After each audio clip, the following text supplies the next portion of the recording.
It's a kind of a strange sensation.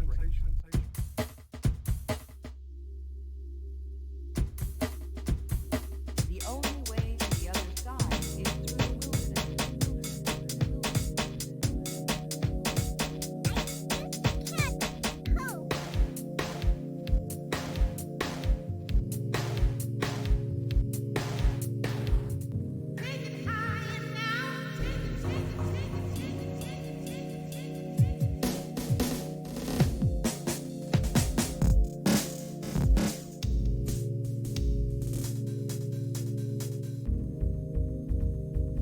lost my mind.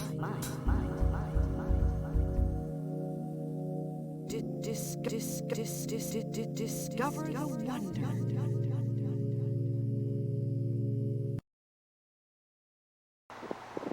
Oh, automatic record. You always do me wrong.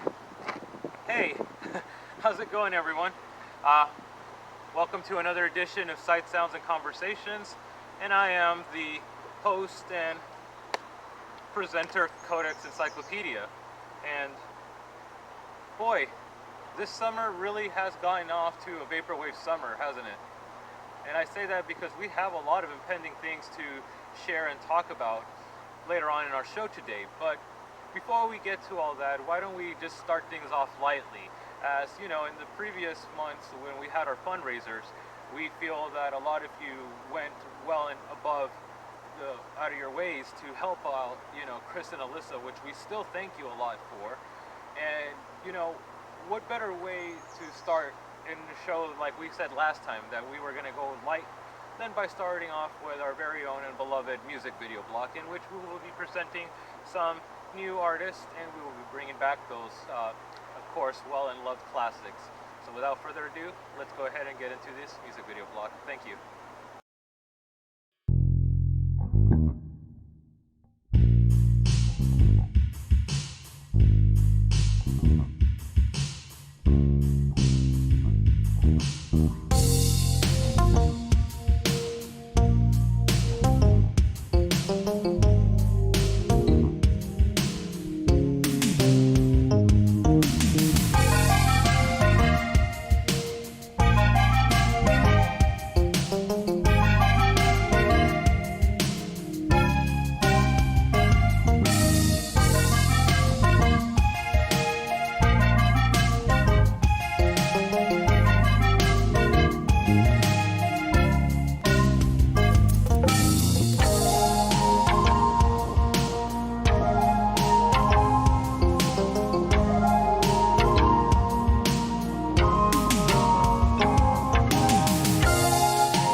Do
me some music.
Goodbye.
Oh, don't you look nice? Who are you going out to breakfast with? John. John Silva?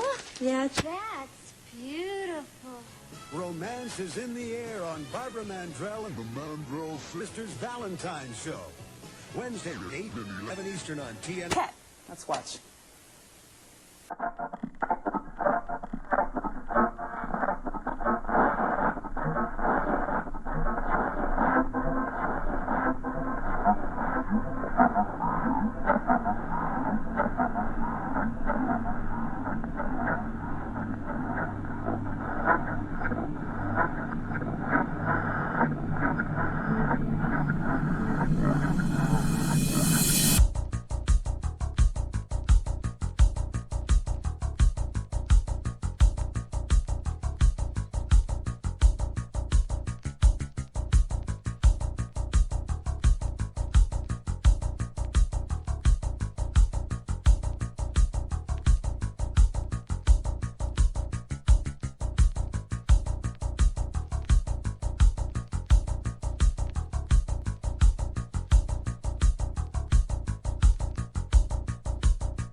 The overhead bins. Particles have a tendency to shift and move about during the flight. It's been a pleasure having you on board with us this evening. Hope you've enjoyed the JetBlue experience, and we look forward to flying with you in the future. Have a pleasant day here in Long Beach or wherever your travels may take you.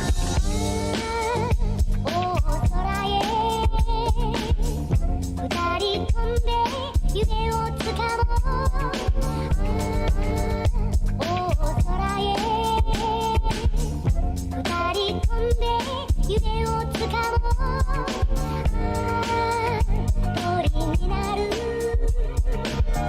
羽を広げ高く高く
Kentucky Workers' Comp Fund Specialist. You don't become a specialist overnight. Just ask Ben Brumleve of Cardinal Carrier. Our company has been in business for 54 years.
Business hippie. I understand the concept of supply and demand. I'm a business hippie. I understand the concept of supply and demand.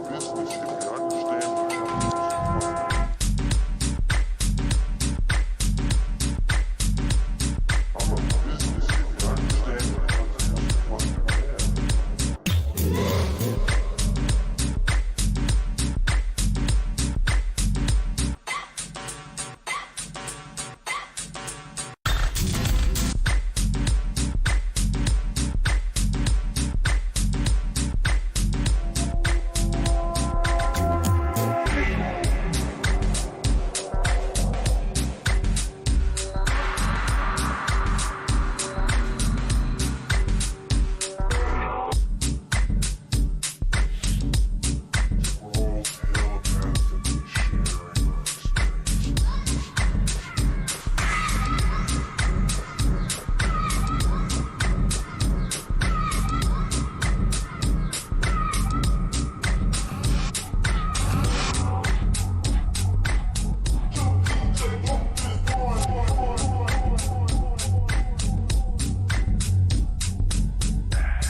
Just eat your eggs, dear.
Jump.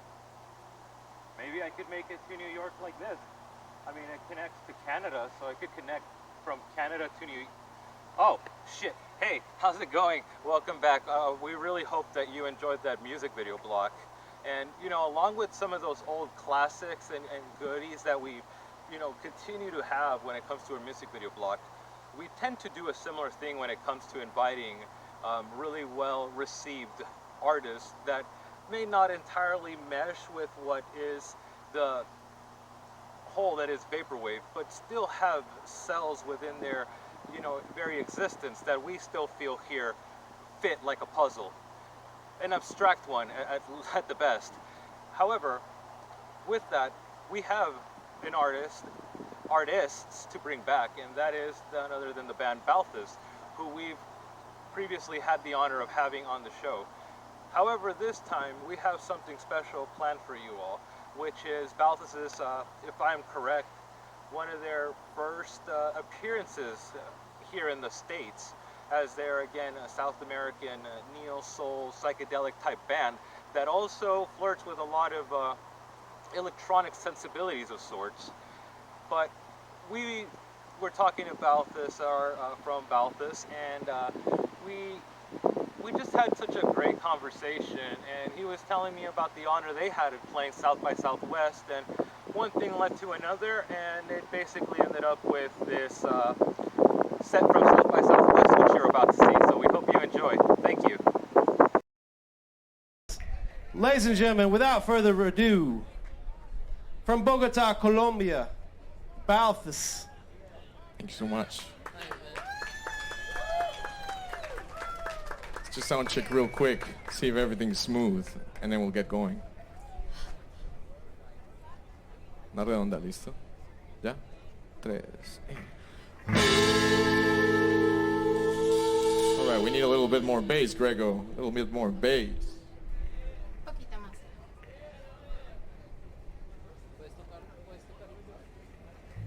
Let's do that little sound check again. Grego, can I have more bass here? Shout out, Bloody Revolution. We're still making Bloody Marys back here. This Camp Purple B, y'all. Grannies. What's up, East Austin? That's good, man. Okay, 3, redonda, 3, Okay, right on. I think we're gonna do it. Colombian girl. Drums are all dry. Can you put...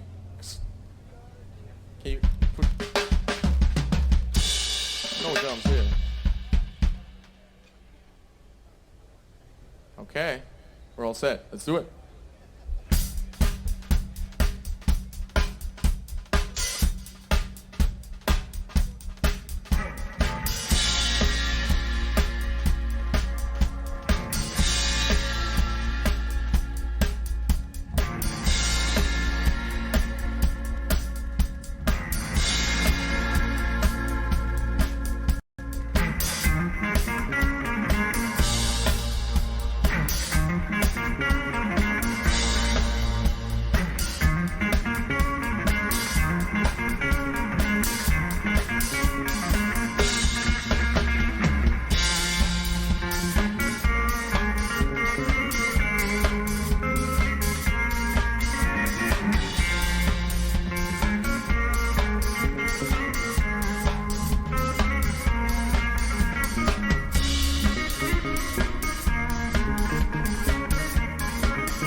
Austin, Texas. How are you guys all doing today?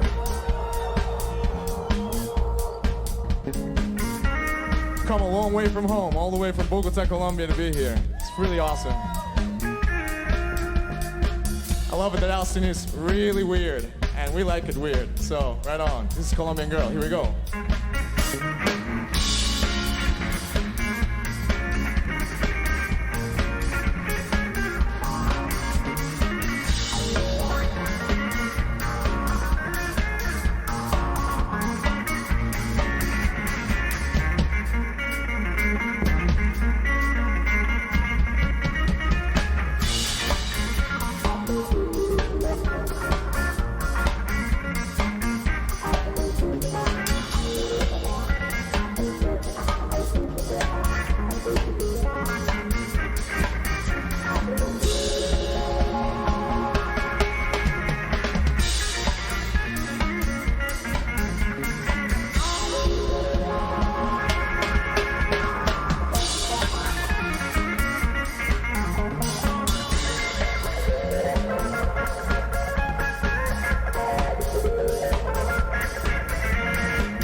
Hey, can I have more guitar in my monitor, please? Guitar on the monitor right there. All right, so it's really cool to be here in Austin. We're Balthus from Bogota, Colombia. Everyone can pronounce our name, but nobody can ever find it, so Balthvs, just in case, you know. We're going with a French song. This one's called Le Coeur sans peine. Here we go.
Sans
pen right there.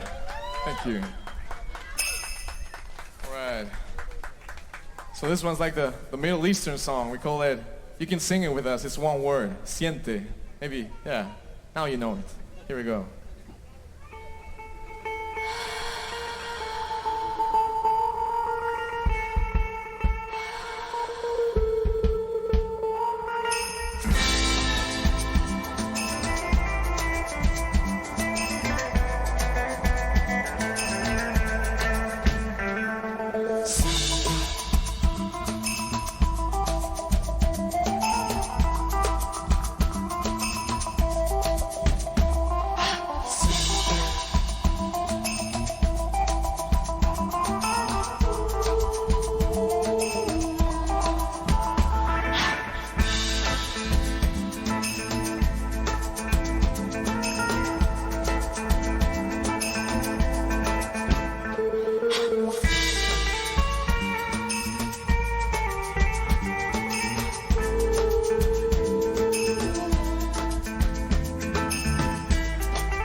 Let me see those hands, Austin, please.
Thank you so much. I think you felt it. Siente.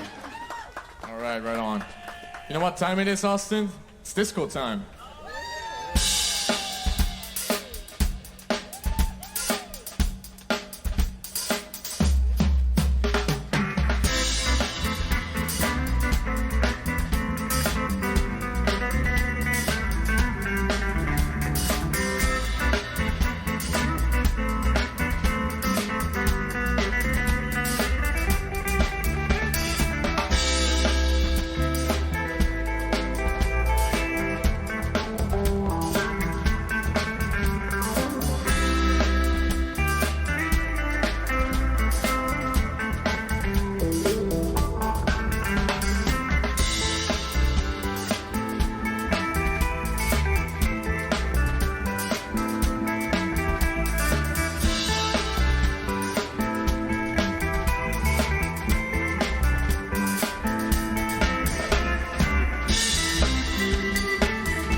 Give it up for those two dancers right here.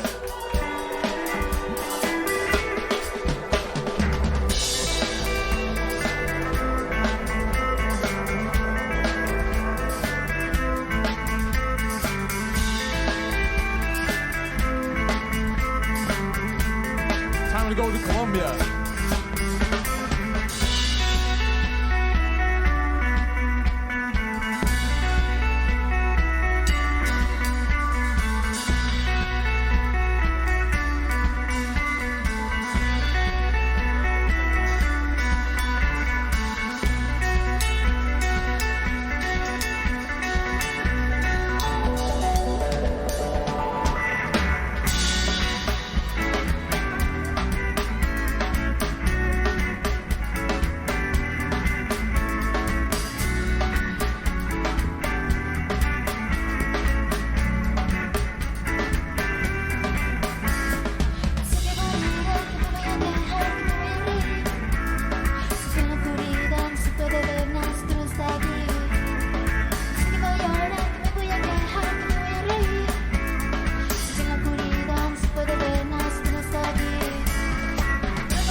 Austin, you guys are there?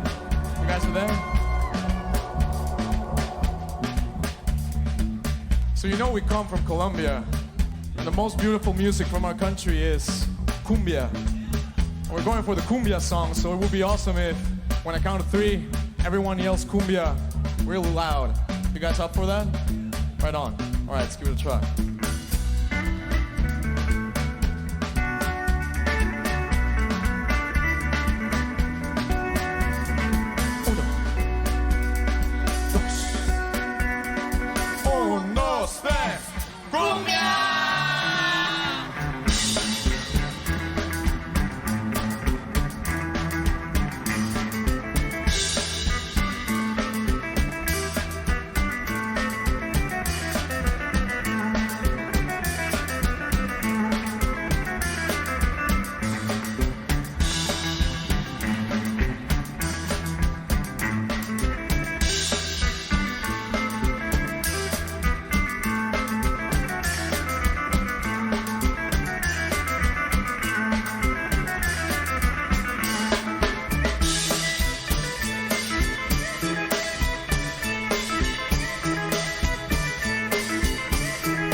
Right on.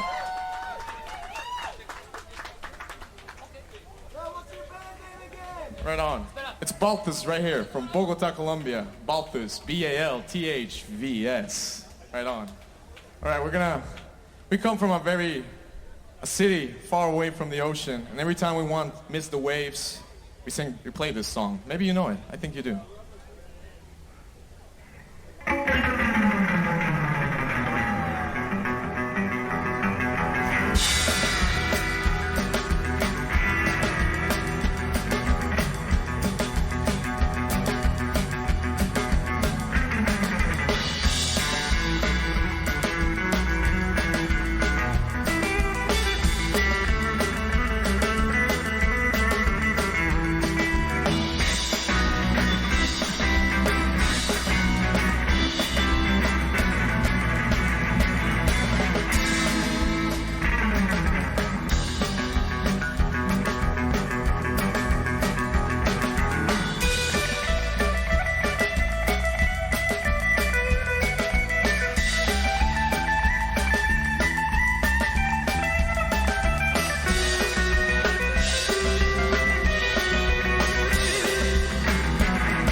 for the energy, guys. You want one more? Oh, okay. A lot. We got a lot. 30 minutes? Okay, we're good. We got 30 minutes. So, yeah. I think we want to show you something.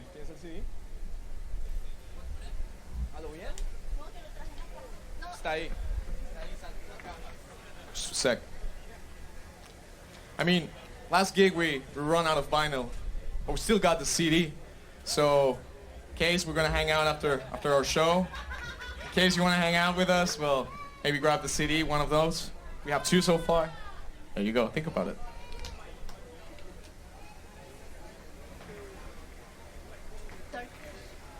No, Tight Flow. All right, this one's from our second album. It's called Tight Flow.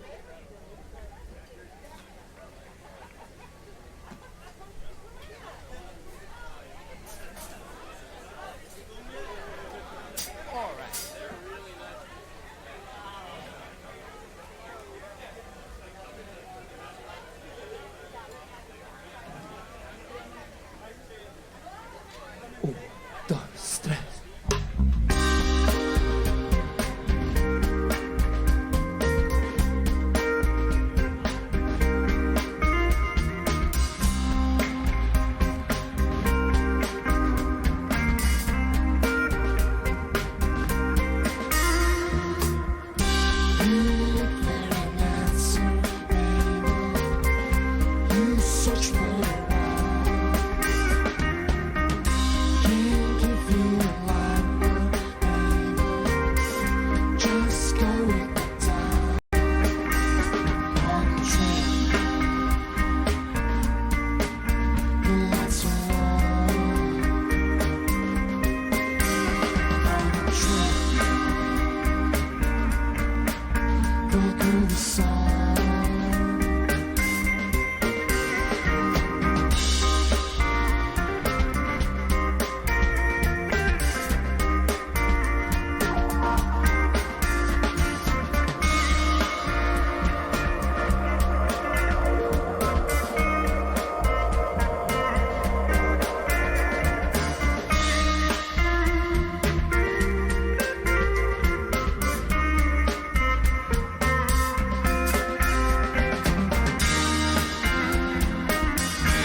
drum.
Give it up for Joanna Mercuriano on the bass.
Come on, Joe. Give it up for her.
Mr. Santiago Liscano on the drums.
mind, sister, and fly up high.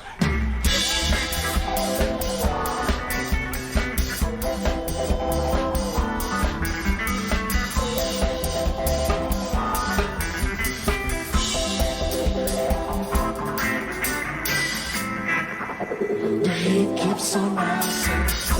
To go all the way. We've got to go on stronger. You'll find. We've got to go stronger. Big time. Just for the sake of me. Austin, thank you so much. Purple Beat TV.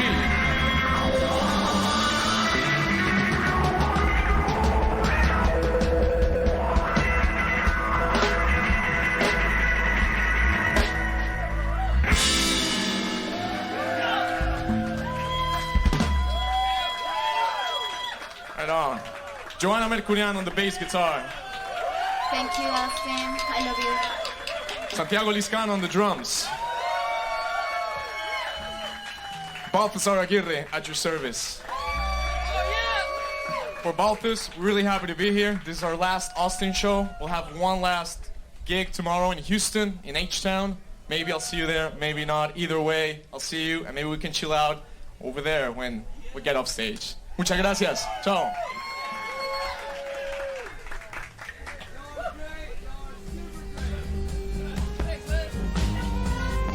That's Balthus. It's Purple Bee. Camp Purple Bee, y'all. Incredible. That was Balthus, who now we have none other than Balthasar, the brains, the vision, the overall force behind what is the band Balthus. Now, Balthus to me is a band that hinges on a lot of different sounds, styles, sensibilities, but all of them come with a spirit of which I was sort of alluding to in the introduction before we got into the set here. But the main focus for me is that when it comes to music, whether it's been vaporwave, electronic, when rock, blues, any of this kind, and I'm sure a lot of you amongst the audience could be in an agreement that South America, to some, because we know that there's plenty of us among the audience that could debate it otherwise, but some could say that there's an underrated appreciation to the overall quality and spirit that comes from the musical exports that come from South America. Balthus is amongst those ranks. I think of other artists that have this same type of energy, ranging not only from South American acts, but also thinking to acts such as Can. I hear certain aspects of the likes of Os Mutantes. We were talking pre-interview, and I mentioned certain energies amongst other notable Colombian acts, such as Balthus, such as Terciopelados. And, for me, the main thing with all these things is that, there's an embodiment, at least I like to say, that Southern America could always be represented by that of something like the Jaguar. And Balthus, just like any of these artists, are very much within that Jaguar spirit. Above me and next to Balthasar here is Balthus's most recent single, which is Cosmic Boogie. On this single, you see and hear, well, you will see pretty soon, and I don't want to give too much away yet on that, but you hear Balthus, again, really putting themselves into those exact descriptions while also looking at other things, which, if you can tell by the cover, there's a lot of flirtations between vaporwave and other types of internet music in this, and it just creates a totally fresh and brand new sound. And with all that being said and done, let's go ahead and welcome none other than Balthasar. Thank you very much for being here today. Hey man, it's a pleasure. Always love to hang out with you. It's a pleasure to have you on.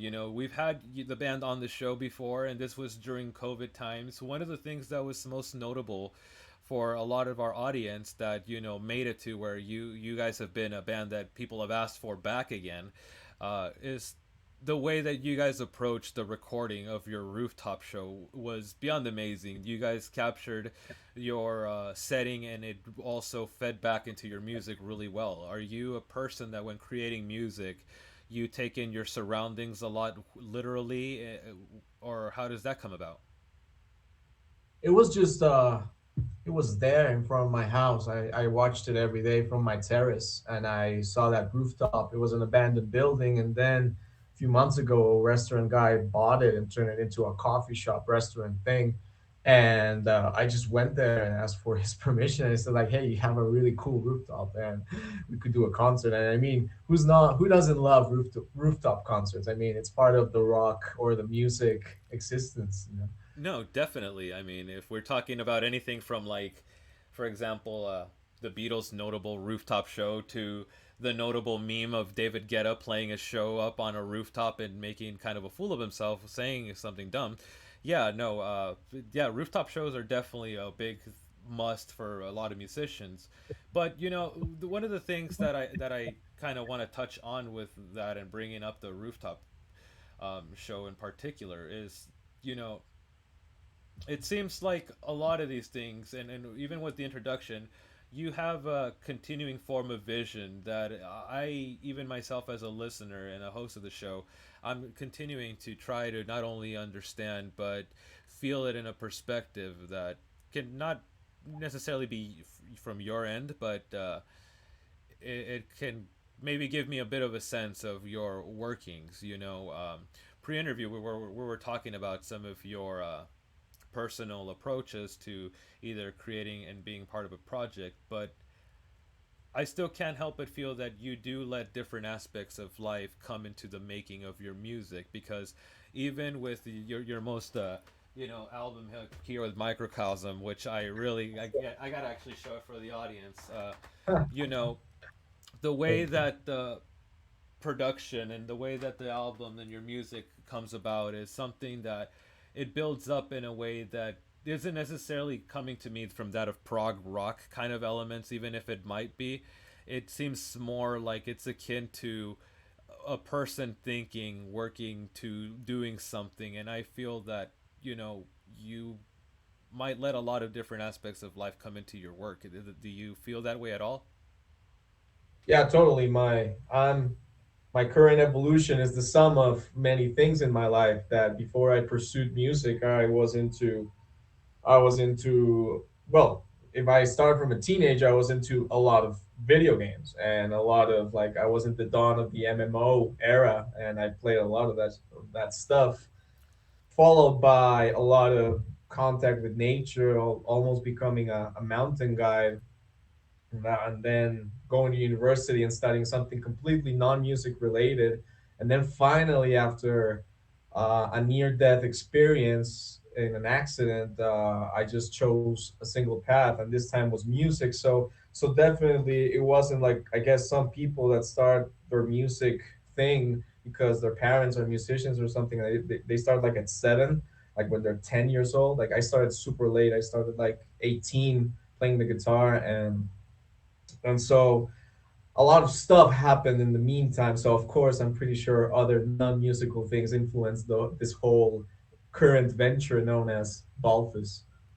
Yeah, and you know, it's really interesting you mentioned that because, see, one of the things I feel from listening to your work and having like watched this set that we all just experienced here, I can't help but to feel that something, I don't know if it's whether it's the band or yourself, is quite paradoxical. Do you think any of that is quite, fitting? Do you think something either about you or Balthus is maybe paradoxical? And I hope that's not in a negative sense, because that's not at all how I see it.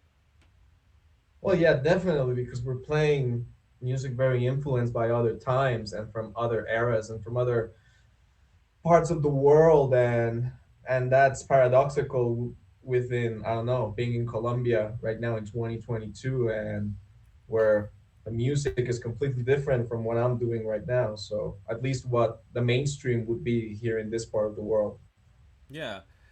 Because I don't know if you've ever gotten this before, if it's ever been mentioned, but another artist that I can't help but feel something within their work somewhat reflected, and I don't know if this is at all relevant to you, but for me, another person I really kind of see within your body of work, I mean, even in the production, the approach, and overall, is Omar Rodriguez Lopez of the Mars Volta, because the way you were expressing, that you were very influenced by video games and nature and all.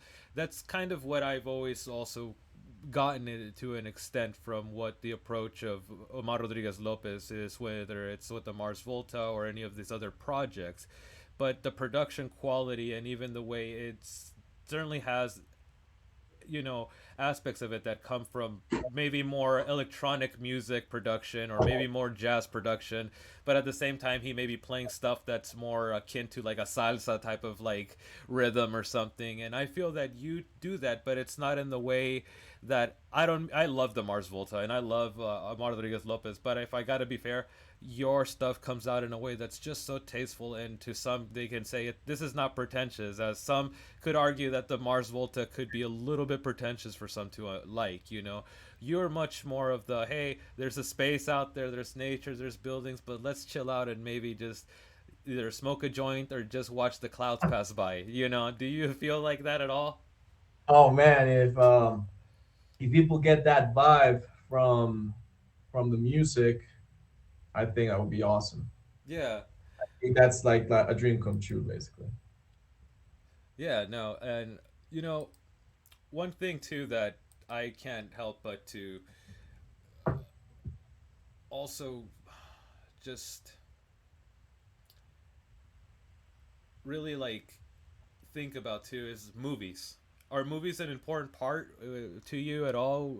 Whether it's making, music with Yeah. Bal? Okay, because that's another thing Yeah. I've always I thought. mean, I would quote it before I lose the idea. The Vangelis doing the Alexander soundtrack opened so much because afterwards, after I was enthralled, mesmerized by the music, I love that movie. People hate it. I don't know why. It's so historically accurate. It's a great performance. I love that movie. And anyway, the music, the Persian music, because he's going into Persia once he beats Darius, and it's so out there, and Vangelis is Greek anyway. And then I found his prog rock stuff, like that 666 album, and it's just Aphrodite's amazing. Child.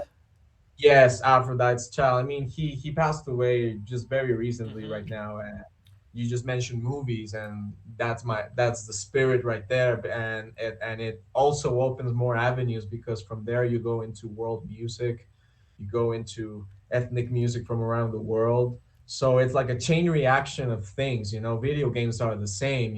Like I was raised like running people over on my car on GTA Vice City while listening to Radio Espantoso. And I mean, that wasn't just a salsa radio station, man. They had Lonnie Liston Smith, they had Jazz Fusion, they had Deodato, that Super Strut song, which is like a 9-minute instrumental jazz fusion, song. And that was a huge musical education.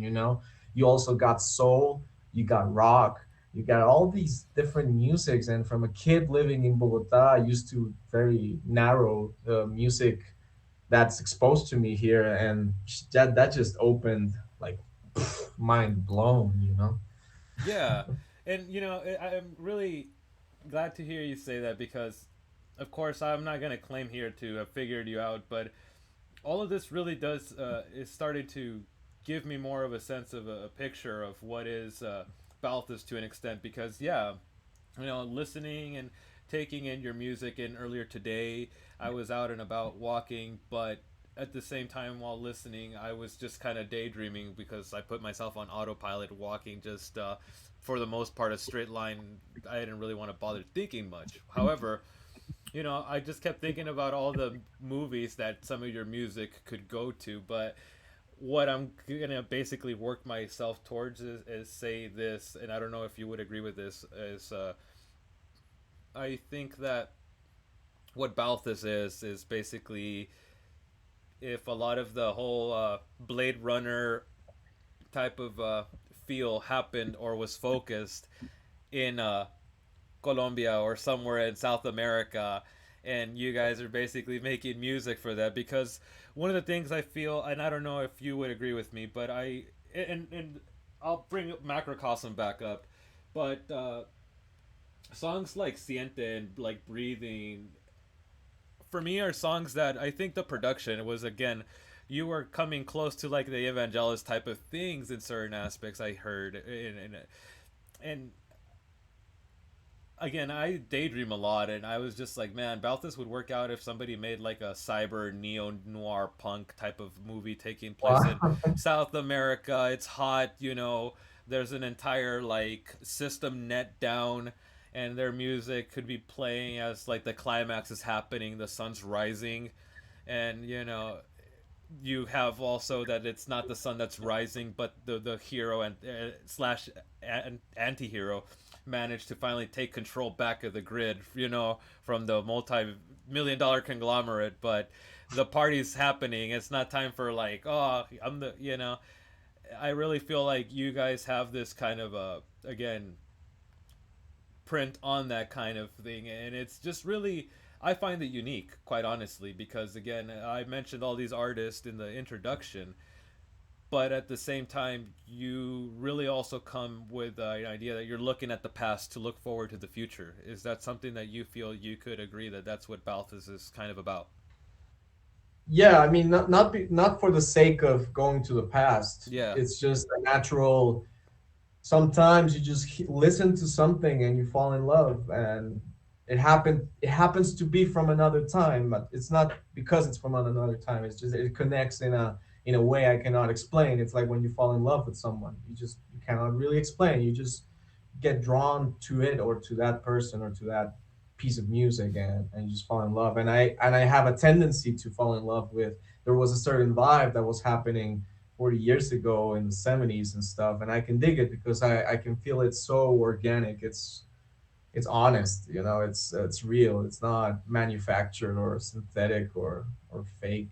I mean, in spirit. I mean, if that makes sense. Yeah, no, it makes perfect sense. And you know, we've been talking about a lot of these more mindfulness adjacent type things, if we really want to put it in that category. But I'm gonna get to asking more of the actual real world type things now.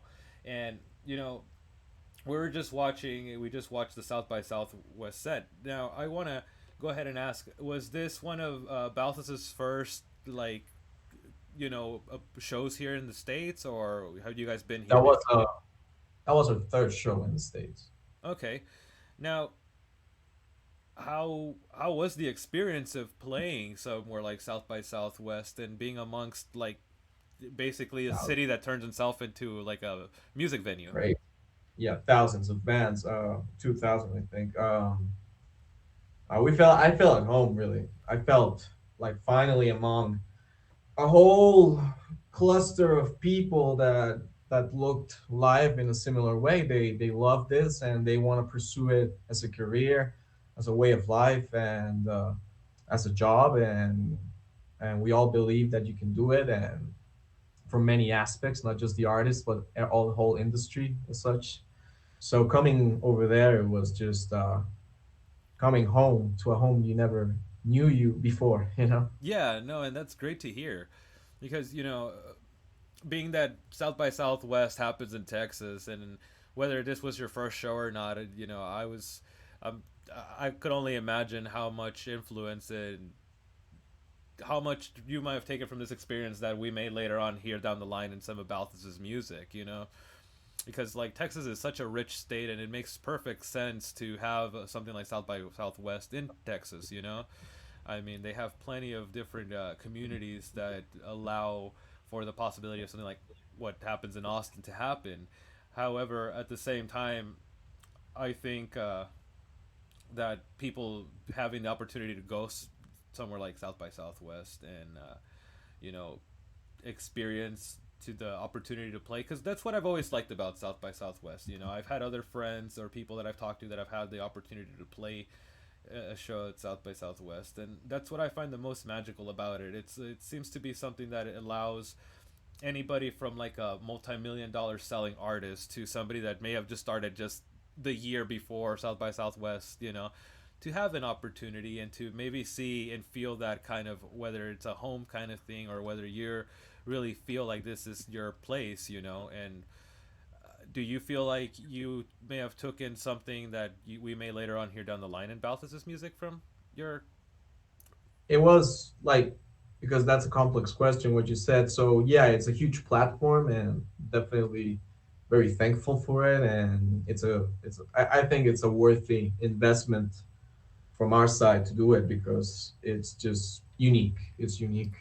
And as far as the influence goes, well, we just gig a lot more in the States. So that just gives the crew, our band, it just gives us, we become roadworthy, like we get the grit and the experience of gigging regularly, which is something you cannot really do here in Colombia. Our approach at home is completely different, where we actually keep our dates very sparse because there isn't much of a touring circuit in this country. It's a very centralized place where everything just happens in one city, maybe another one, and that's it. Whereas in the States, like, it's so big, it's huge, and there's cities everywhere. You can just gig and stuff. So I guess that's the experience. That's what we learned from over there. We're thankful, and that influenced us because we're down for trying the whole tour life thing if it gets to that at whatever point. That's what we took from South by Southwest. Oh, that's great. You know, Another thing I want to ask right now, because we're coming pretty close to the end of our interview here. It seems like this multiversal signal is coming short. But, however, I want to ask, is there anything as far as like future shows or any place that you already may have lined up that is outside of Colombia, or anywhere that you would like to go play outside of Colombia that you haven't yet? Now we're playing this jam band. Well, I'm not gonna call it a jam band festival. It's much more diverse. It's called Moonshiners Ball, and we're playing there October. We might be doing some Midwest dates while we're over there. Maybe playing Ohio. Definitely playing Ohio. We get a lot of love from Ohio. If anyone's from there, thank you. I mean, I don't know why. We just get a lot of messages, come to Ohio, and we don't know why. But we do have viewers from Ohio, so if any of you guys actually see, that's what I'm saying. It might lead back to, because we've had people being like, "Hey, that band that played on the rooftop, what was the name?" I was like, "It's Balthus, dude," and I'm like, but I'll let it slide. I'll let it slide. There's so much to take in from the internet, but I'm glad to hear that you guys got love in places like Ohio, and like it just kind of builds a lot of credence to what we've been talking about here today, which I feel the underlining current is just the universality that we've gotten in a post-COVID world, and along with the ability to kind of connect and take in so many things. I mean, we were talking about earlier the influence of games like Grand Theft Auto and the soundtracks, the curation and what they play, but as well like film and even something like, going out and playing shows. You guys definitely seem to be a band that's really well in balance between that of like the real world and the internet, and not just that, in other big ways. And I really hope that we can continue to see Balthus to not only evolve but to push themselves on further ways than we're already currently experiencing. Before we let you go for this interview, I wanted to go ahead and ask what I always ask most people, which is, besides this Cosmic Boogie single or anything, are you currently working on anything new, any new albums, music videos that we can be on the lookout soon, besides maybe certain things that we've talked about here?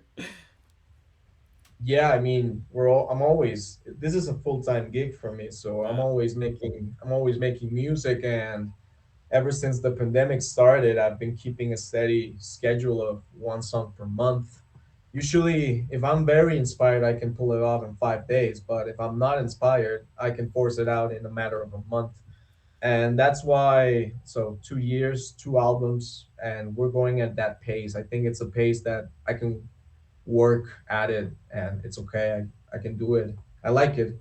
And the only thing that really delayed me between after Cosmic Boogie was that I broke my elbow on May 25th. So I was out of the job for like 2 weeks because I had a cast, and just 1 week before I just had the cast removed. I'm gaining back my movement, but I had to play a tour outside of Bogota yesterday and the day before, and it was hard lifting all that stuff with this broken arm. Oh man. So and that includes also making music. Can you imagine with a mouse? You just you cannot really do anything there. So now that I'm back on track, and of course I'm always working on a new track, and I love working one track at a time. I feel like they're a painting, and I just finish the painting and go on to the next one, and like they're just individual entities, and maybe then I just clump them up in an album, because that was like the Balthus experience throughout a year. But essentially I'm all just working one painting at a time, and of course I have my canvas fleshed out for this next cut, because we already got drums, we got bass, we got I'm fleshing out the guitar. I always go in that order, drums and then bass and then guitar, and finally if there's space for vocals, I might do them, but they just embellish. They're not the centerpiece of the music. We love the instruments to shine, really, because I'm more of a guitar player more than anything. So of course you can expect us, as long as I don't get broken bones or broken elbows, I'm gonna get a steady stream of music once per month at least, and that's it. If you haven't checked it out, we released the video. We don't do that many of them, of In Lust, which is like the opening song for a previous album, Cause and Effect. So if you want to check it out on YouTube, please go ahead. Tell me what you think. Tell me why you hate it or why you love it. That would be cool. No, we'll be sure to link everybody to all of that during both the interview and during the set, and we'll be sure to have some people give you guys some thoughts and opinions and likes on all that. With that, Balthasar, the last thing I wanted to ask is there anybody that might be watching this actual live stream or may watch one of the video on demand stream later that you may want to just give a shout out, a hey, thanks for being there too? Well, I don't think they're watching it. I don't know, but I want to thank this band from Medellin, which is like the other big city here where there's actual live music. Mm-hmm. And they have this like instrumental psychedelic band. Like they're really psychedelic. Like we look like Christian boys compared to these guys, and they're called Los Vidriosos, and it's just really far out jazz, psychedelic jazz thing. So I want to shout out to them. They're on Spotify, and I was gonna mention someone, but I forgot. So now I'm good. No, that's not a problem at all. Well, Balthasar, it definitely was a pleasure to be able to have you guys back on the show as Balthus, and to be able to get this opportunity to talk to you. I was always kind of intrigued by the work of Balthus since I first came across it, and now I no longer am necessarily as intrigued, as I'm much more enamored than I already was with your work, and I look forward to continuing to see your work, and we'll probably see a lot more of your music videos or anything as such here on the show. So thank you for also being able to contribute to any of that. Hey man, it was just fun, really. It was fun, so that makes it all worth it. Thank you. No problem. Thank you for being on. And well, everyone, that was Balthasar, and that was Balthus, and we'll be back, of course, with some more. Thank you.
The lighthouse. It's making sound.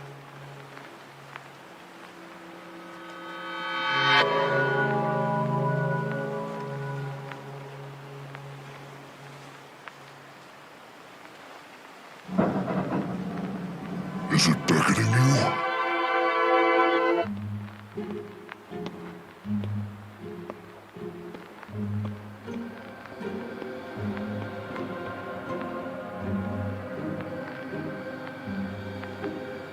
You're gonna have to take the stairs this time. But you know what really gets the cardio going?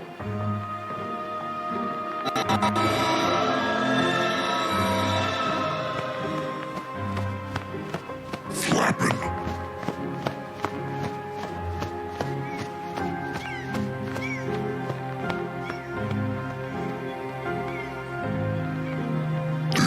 Was 1911.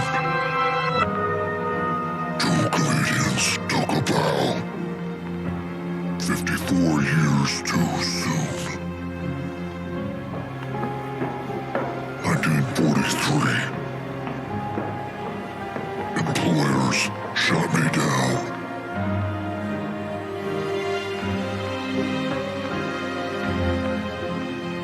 I've already told you that one. 1946. The Demon Core struck twice. Will it strike once more?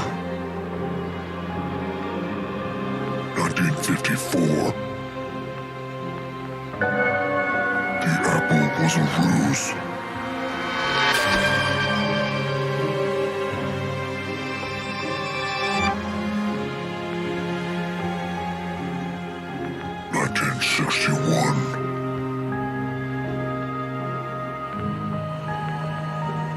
My soul, where are you? Do you hear me? I will wander with you and ascend to my solitude.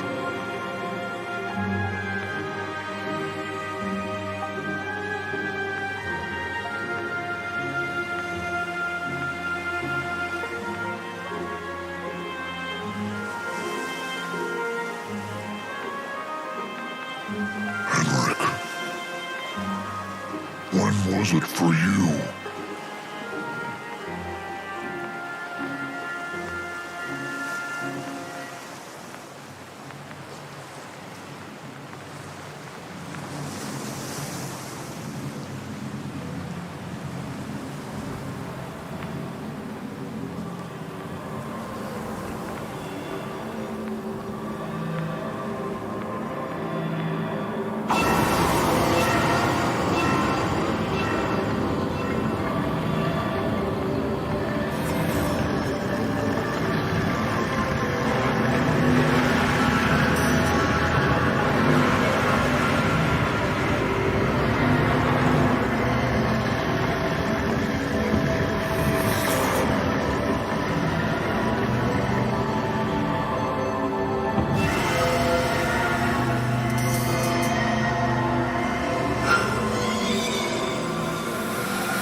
Thank you and welcome back. That was Balthus, of course, and well, now we have the art gallery, which honestly, we have a bit of a note to give to you all, and that is one of a form of seriousness, but it's the seriousness that comes with meaning. I mean, all seriousness comes with meaning, but this one is less of an alarm and more of a sensible type of thing.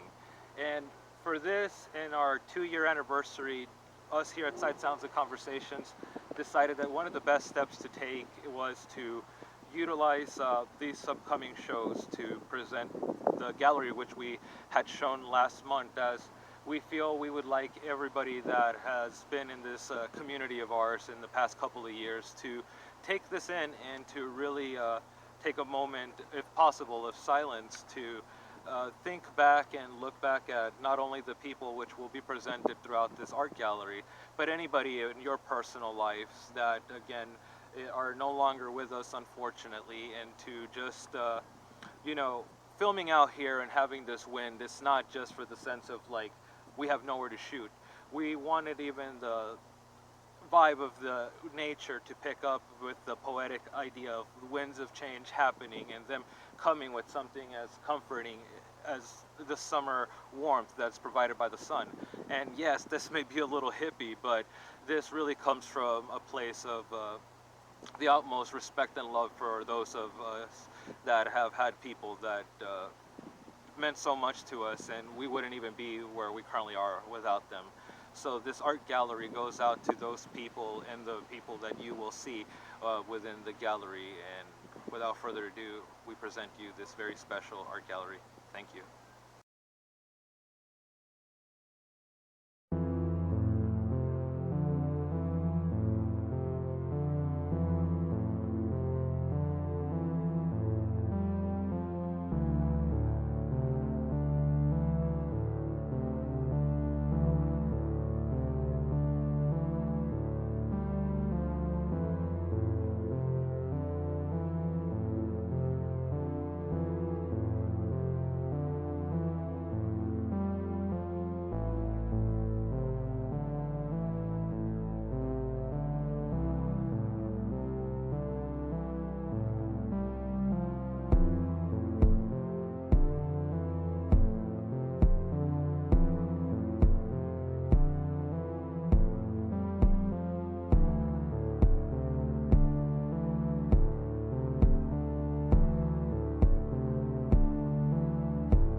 So you can actually just do this in one little there.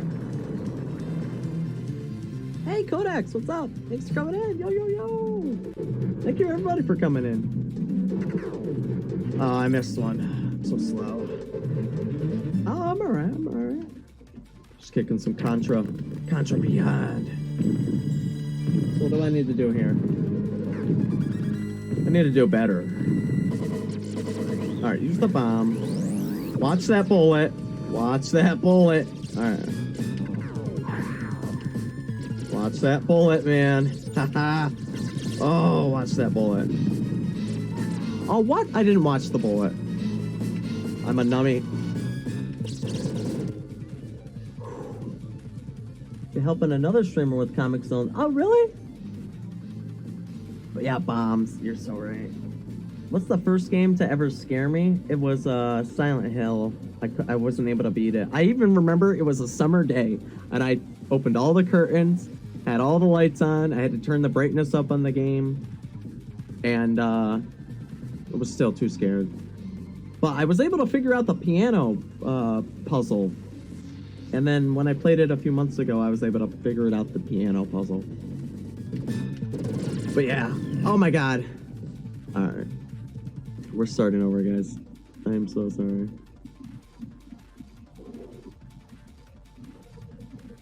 Yeah, the piano puzzle, that takes a big brain. That, because the color of the birds. Oh. Spoilers. Sorry. I say no spoilers, and then I give the spoiler away.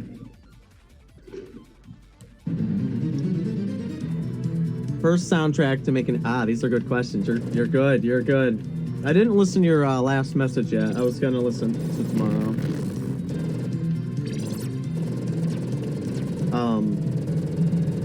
Oh, shoot. Just give me a second here. Soundtrack. Okay.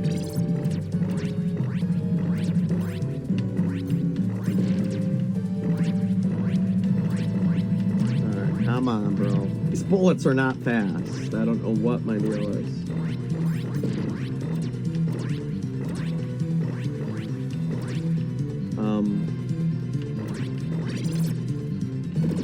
Is this what I want here? I guess? Maybe? And then here. So bad there. And I guess I could just use a bomb, yeah. I'm dying anyway. The soundtrack. Oh! It's crazy. My friend, Official Horror, was Resident Evil and Flash. It was a game called Silent Falls. Oh, first. Here we go.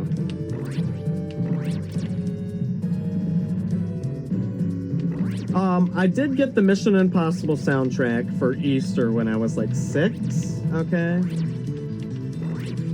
Like the Tom Cruise one. There's this Massive Attack song on there that's so freaking good.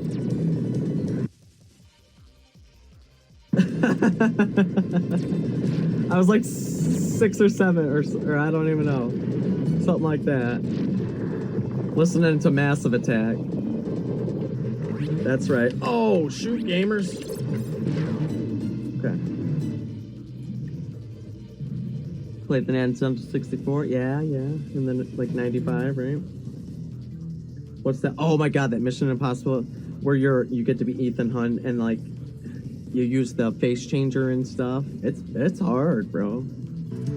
It's cool. I played it too. Alright, bombs, bro. Let's go. Ooh, it's taking me a while to warm up. Sorry, guys. I'm gonna wait this.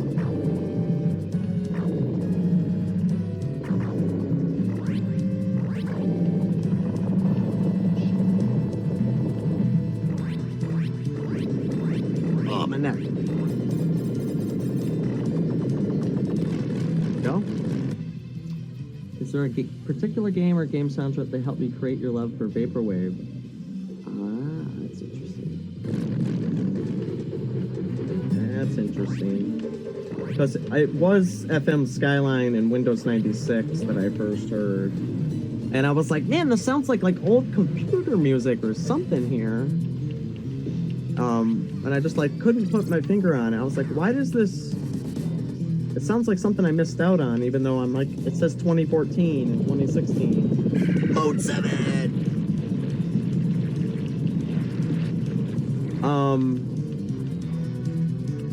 But then with Equip, you got the Final Fantasy stuff. Final Fantasy stuff and Chrono Trigger and Secret of Mana. Because I played all those in the 90s. Okay, let's go. Yes.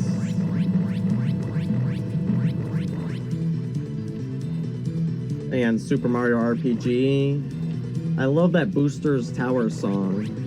That's a really good one. Booster. He's so creepy.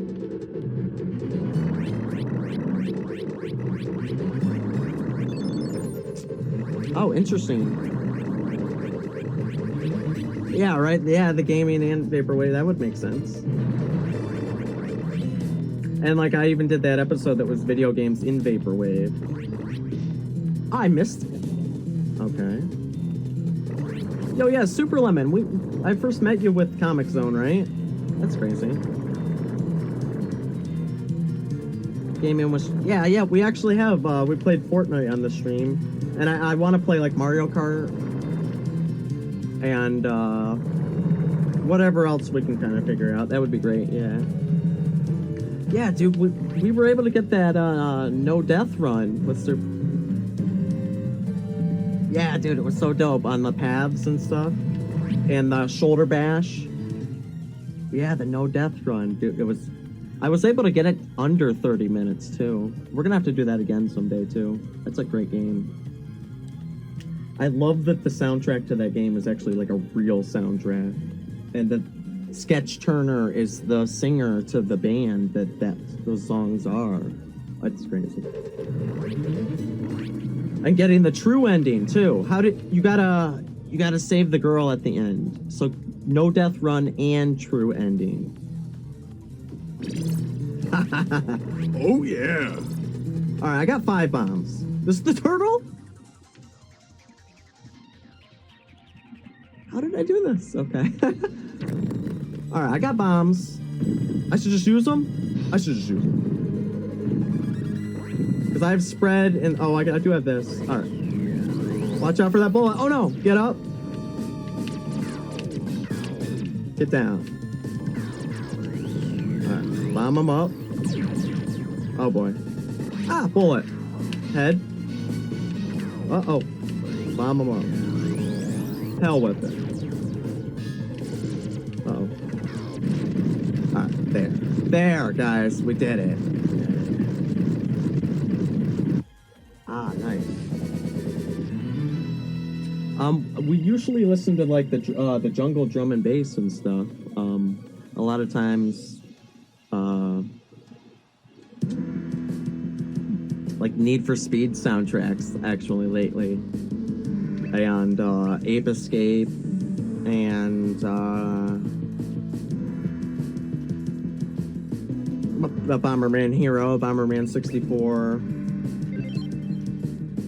I have put Contra on before too. I put Equip on one time, but then it got muted on in the VOD. I said, oh no. Alright, ducking. Oh, the C is really good here. It is really good. Let's go. Look at that. Really good. Not against the group so much, but against those bugs and crap. And this guy. Got him. I think I'm good. Okay.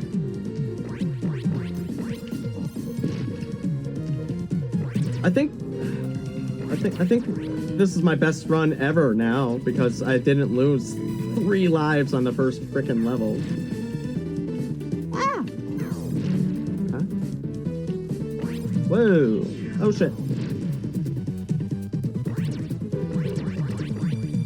I'll check back up with you guys here in a minute. In Codex. Yo, thank you for asking.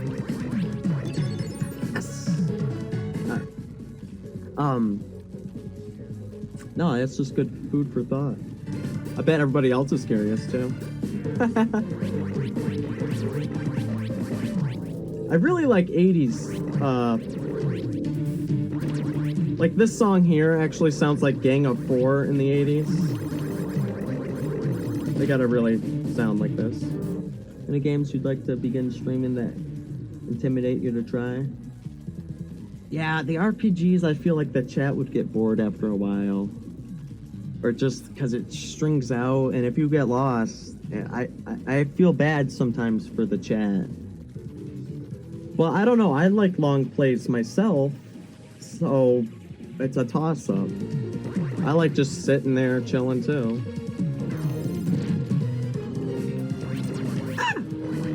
Alright, I gotta get going here. There we go.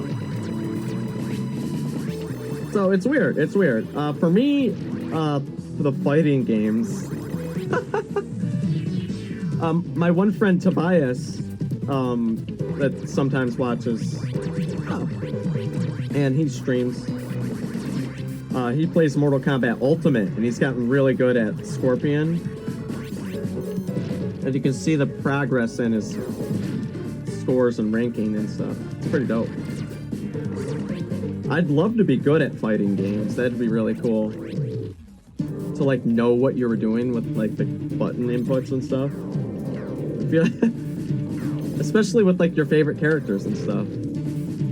Alright. Let's get it. These bridges are... Oh god. Okay. Got him. Okay. Got him. Okay. Oh, I gotta check the map. Alright.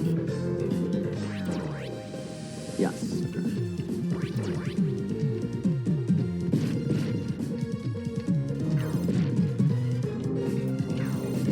Ah! Oh shit. Okay, good. No, the bomb! Alright, whatever.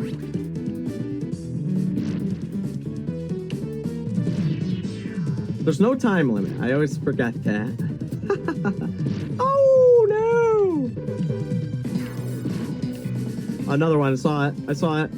Oh, I thought. Ooh, this does give me like a weird. It's not a headache. It's just like a sensory overload a little bit. Oh, sorry.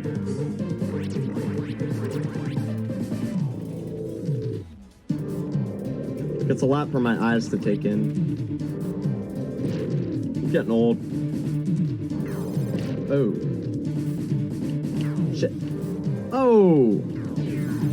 Nice. The bombs look like RoboCop's head. Ah! There we go. Not when they're an item, when they're up there. Do you have any game streamers you like to watch in your spare time? Yeah, I watch Mike Matei and Bakba Soup the most. But I really like watching Minus F8. He's really cool. And JPEGs. And Tobias and Archie and those guys. Once my new computer comes, I'll be able to have more streams up. I'm still pretty limited with the laptop. So if I'm watching a stream, I kind of can't do much. Oh, that was tight.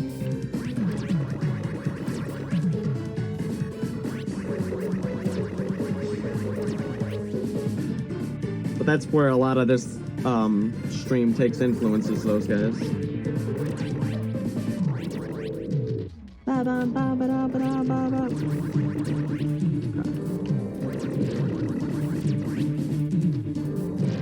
And Mike just beat Castlevania 3 with no death.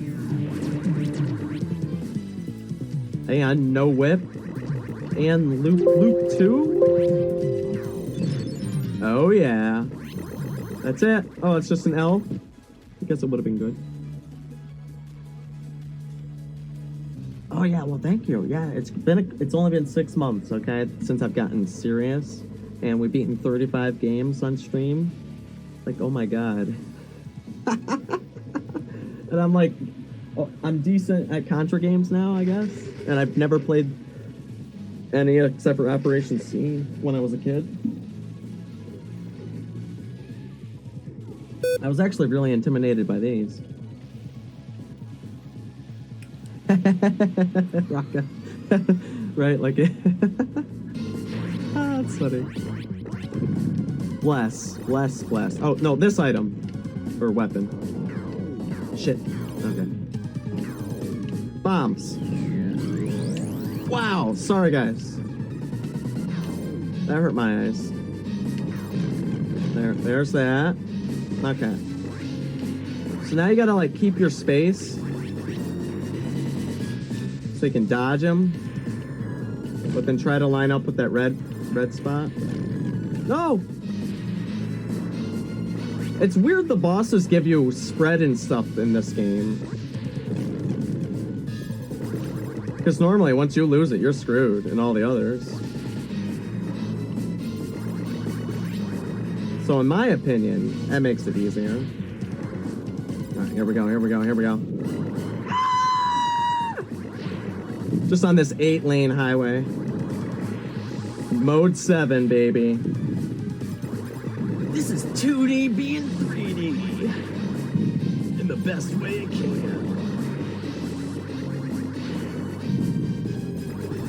No, thank you for asking me questions. So I don't like just talking all the time. Streamers are friends in the Vaporwave community that have helped keep me going. Oh, JPEGs definitely, and Equip. Equip's always got a lot of encouragement. Oh, yes! I've never gotten double-digit lives.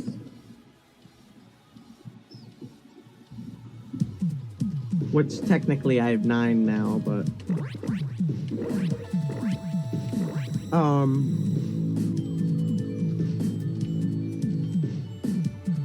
Well, I mean, everybody's been real supportive, of course. Uh-oh. We're good? Okay. I mean, all of you guys right now. How about that? You. Alright, so we got here. This is level 3. Okay. Ooh.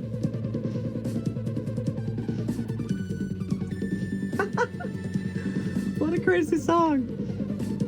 Alrighty. This is where we're on the girders. Oh, you do want fire, right? Yeah, I guess. Oh, man. Alright, thank you. Of course, my friend. Yeah, that would be sweet. I wanted to play No Man's Sky with someone, too. Shit.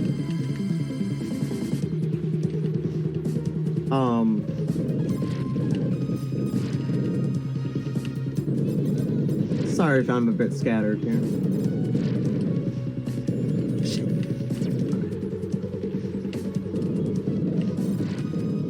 Alright, I don't want the L.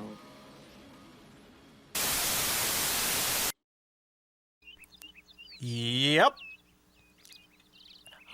Hey, it's good. I mean, you know, What do you think, Tommy? You know, I don't even know why I'm in this alley, or why I'm holding a beer. I don't even drink. You know, this has been done 1,000,000 times. Doesn't need to be done 1,000,001. Yeah, really. I mean, it's hard enough to get people to watch our show.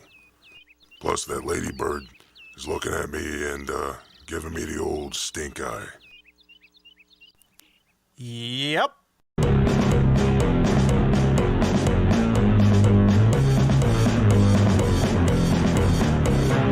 Funky Bronco!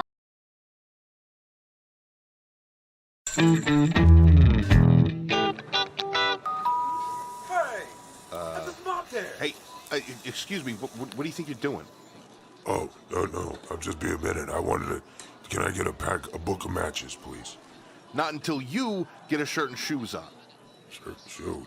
Read the sign. No shoes, no shirt, no service. Are you kidding me? What shirt is gonna fit me? You can figure that out outside, pal. Marlo, they kicked me out. Can you believe? They have this crazy policy. He was screaming at me. He kept saying, No shoes, no shirt, no service. Oh, yeah, that was invented in like the 1970s when hippies were invented. He thought you were a hippie, pal.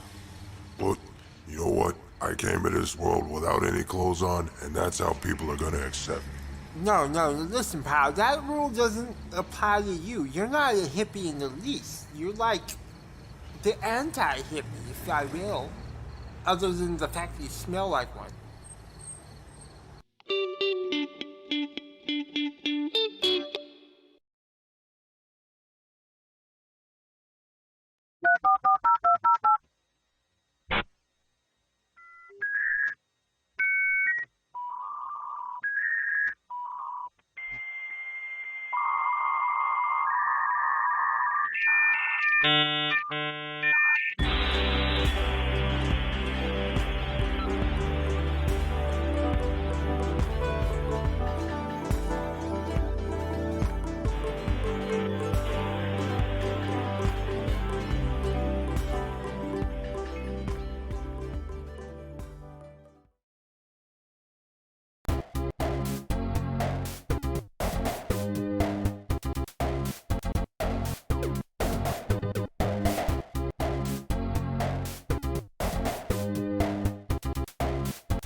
Welcome back. That was the art gallery, which we hope that you all were able to not only enjoy, but take a moment of reflection, like we were previously alluding to. And with that, it's time we got back into something a little more lighter to liven up the mood for this episode and bring in those winds back in again, right?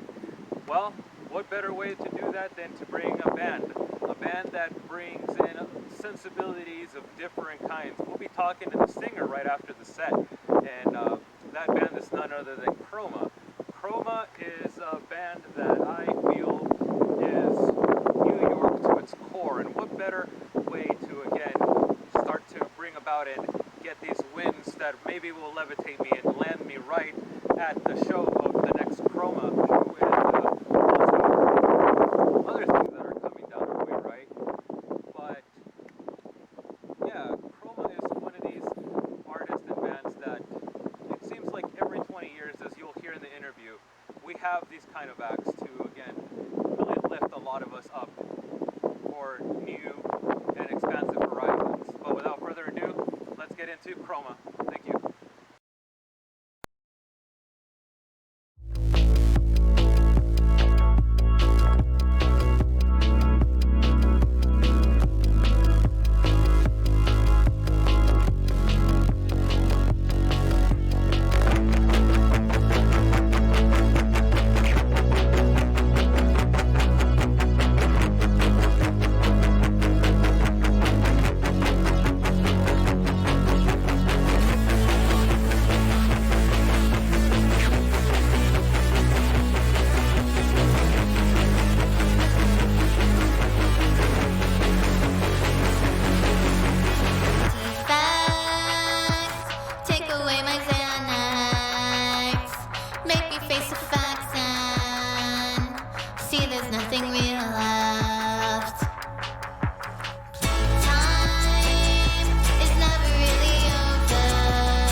All right, are you feeling good? Yeah. Gonna be some damaged goods. All right, pass this over to you.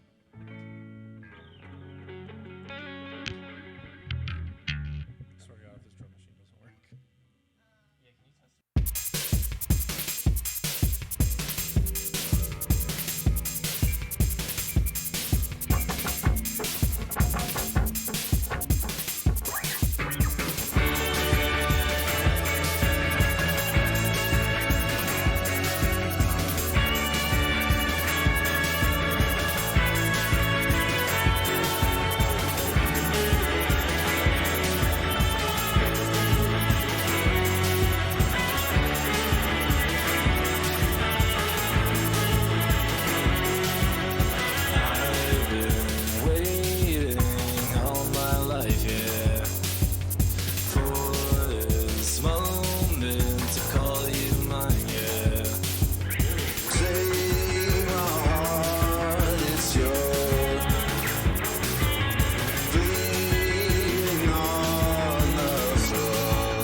Don't think that I'm all here.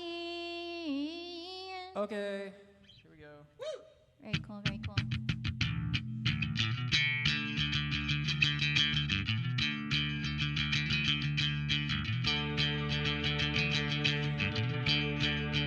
One, two, three, four. Hey man, sorry about that. That was on me, that was on me.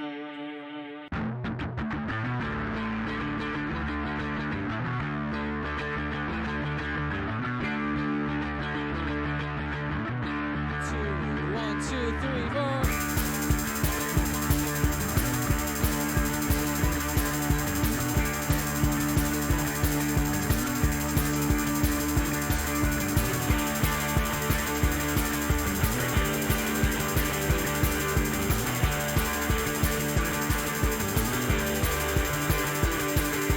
Won't you please let me go? These words lie inside, they hurt me so. And I'm not the kind that likes to tell you just what you want me to. I'm not the kind that needs to tell you just what you want me to. I saw you this morning, I thought that you might like to know. I received your message in full a few days ago. I understood every word that it said. And now that I've actually heard it, you're going to regret. And I'm not the kind that likes to tell you just what you want me to. You're not the kind that needs to tell me about the birds and the bees.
crucial point one day becomes a crime.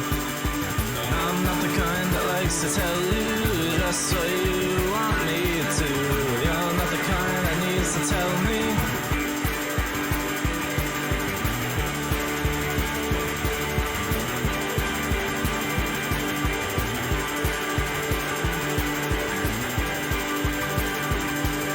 I've lost you, I've lost you, I've lost you, I've lost you, I've lost you. I lost you, I've lost you, I've lost you, I've lost you, I've lost you.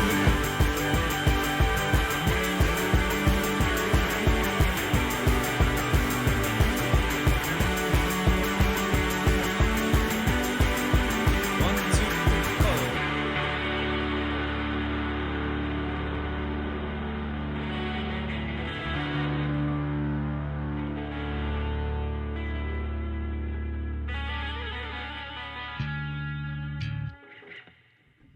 Cool. Hold on. I lost power to the sun for 1 second. Just gotta make sure. Does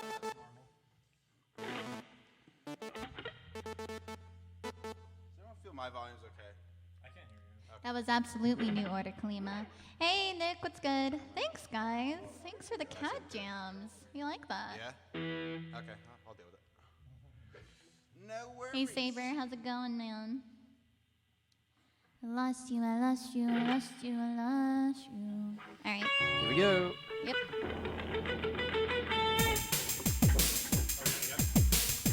What? Drifters. We're doing it again. We're doing drifters. What? Drifters. Are we doing it again? Alrighty. I was confused. It's a senior citizen. 1, 2, 1, 2, 3, 4.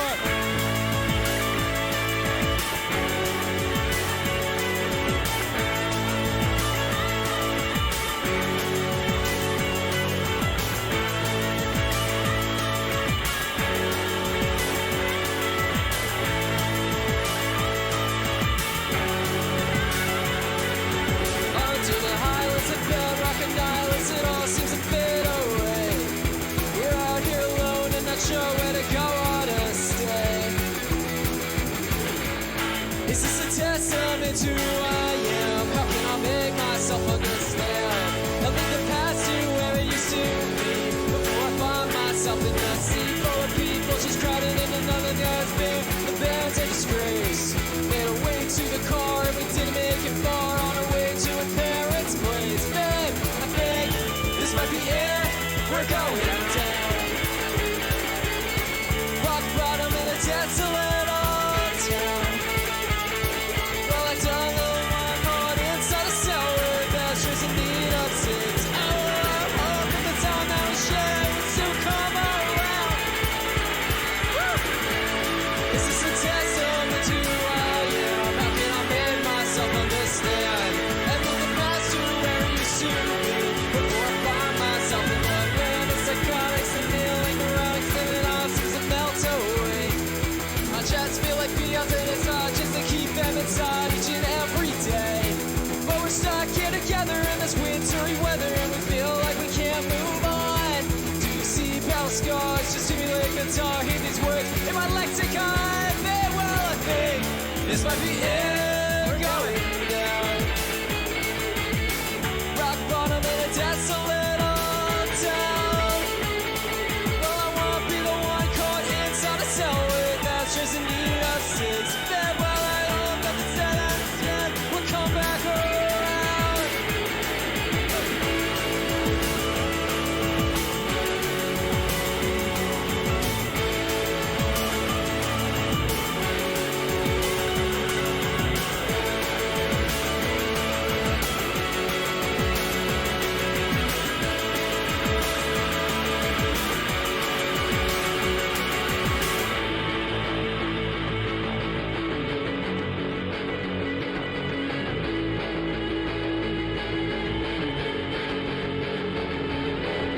And now our hearts are two. I'll drift away with you. And now our hearts are two. I'll drift away with you. And now our hearts are two. I'll drift away with you. And now our hearts are two. I'll drift away with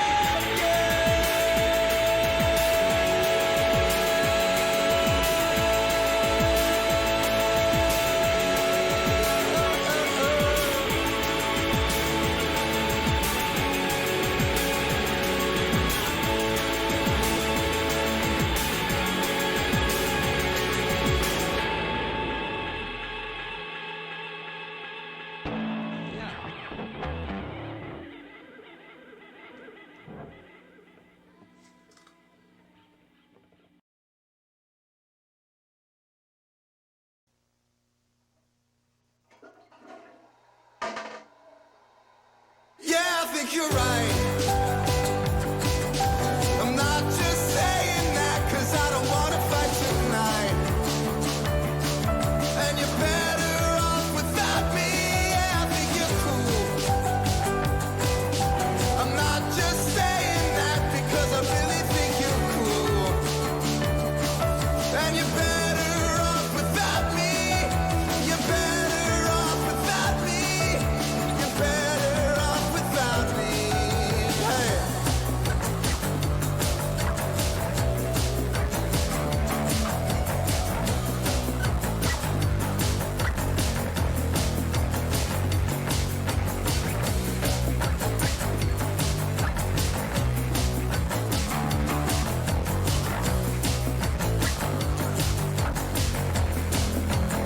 Hey, yeah, well, if I'm wrong, it's not easy thinking, knowing that you're always wrong. It's amazing what you get used to, yeah, I think you're right. I'm not just saying that 'cause I don't wanna fight tonight. And you're better off without me. You're better off without me. You're better off without me.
For a very long time, people will make assumptions and will have opinions in regards to the idea and state of anything adjacent to the idea of rock.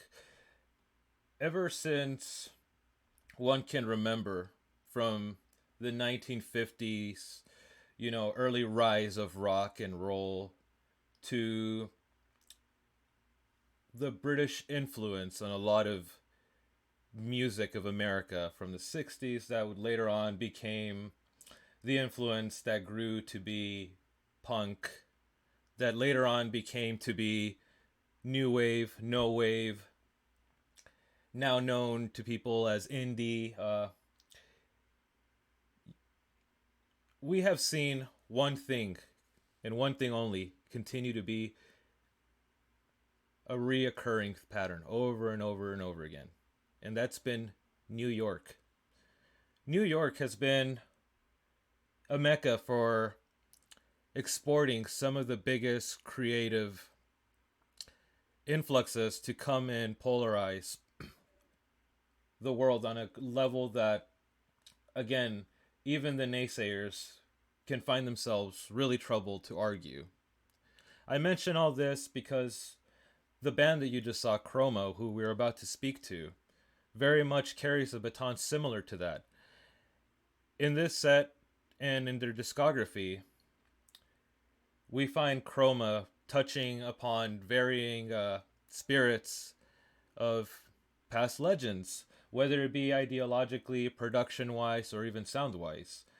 Through Chroma's work, you can hear anything and everything from the work of bands such as Liquid Liquid, the influence that DFA Records have played on a lot of dance rock, and even that energy that came about 20 years ago, to be exact, with such artists as the Yeah Yeah Yeahs, Interpol, Do we really need to say more for a lot of people that have been pretty familiar with a lot of these artists?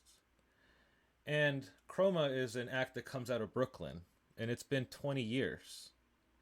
We mention all this here because we're excited to be able to talk to Shane, who's the lead of Chroma, and just be one of the first to begin to capture the spark of what seems to be a new breath in the underground sound of New York rock. Thank you very much for being on the show today, Shane. Thank you for having me. The pleasure is very much mine. Oh, you know, I always find myself telling artists that they're too kind, but honestly, you are too kind in saying that, because in this introduction, I found myself teasing a bit of some of the stuff I have basically really felt to connect with in your music. And I just want to know, with my introduction, is it either intentional, or do you think it's just ingrained through your DNA? I'm not sure if you are actually a native to New York, but seeing from my research and seeing that you're a Brooklyn-based band, it just kind of felt like whether it was like actual literal you being from New York, or just the band's DNA itself. Something about it just speaks again of a lot of the influences that I've seen a lot of artists from New York, not even just in rock, even artists like Beastie Boys, or people like Keith Haring, Basquiat, or any of these types of characters. And I really do feel a mirror of that type of spirit within your work. And I want to know, is any of that intentional at all?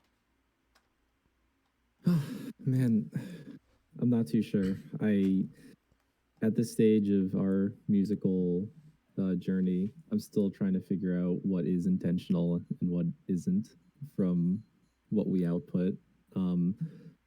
To address one of your points, I'm from New Jersey, so I'm nearby, but I'm by no means like a native New Yorker. I'm nothing like that.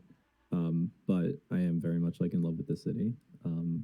I think that this city and seeing its skyline over the water where I'm from always filled me up with this just excitability, this mysticism, this wanting to get out there and just tackle the world and experience everything that it has. And I remember when I moved out and I got involved in music, I just wanted to experience it all, and I just took it all in at once. And I think that's what naturally drew me to these influences. Like you hit completely spot on. Yeah, yeah, yeah. As Interpol, LCD, all these New York-based bands just have this creative ethos, this energy that I found myself incredibly drawn to and just attracted to, independently. As far as the influences and if it's intentional or not, I'm not too sure. We just do what feels right in the moment and sort it out later. So yeah. But I love the city. I really do. I don't ever see myself leaving it, really. Yeah.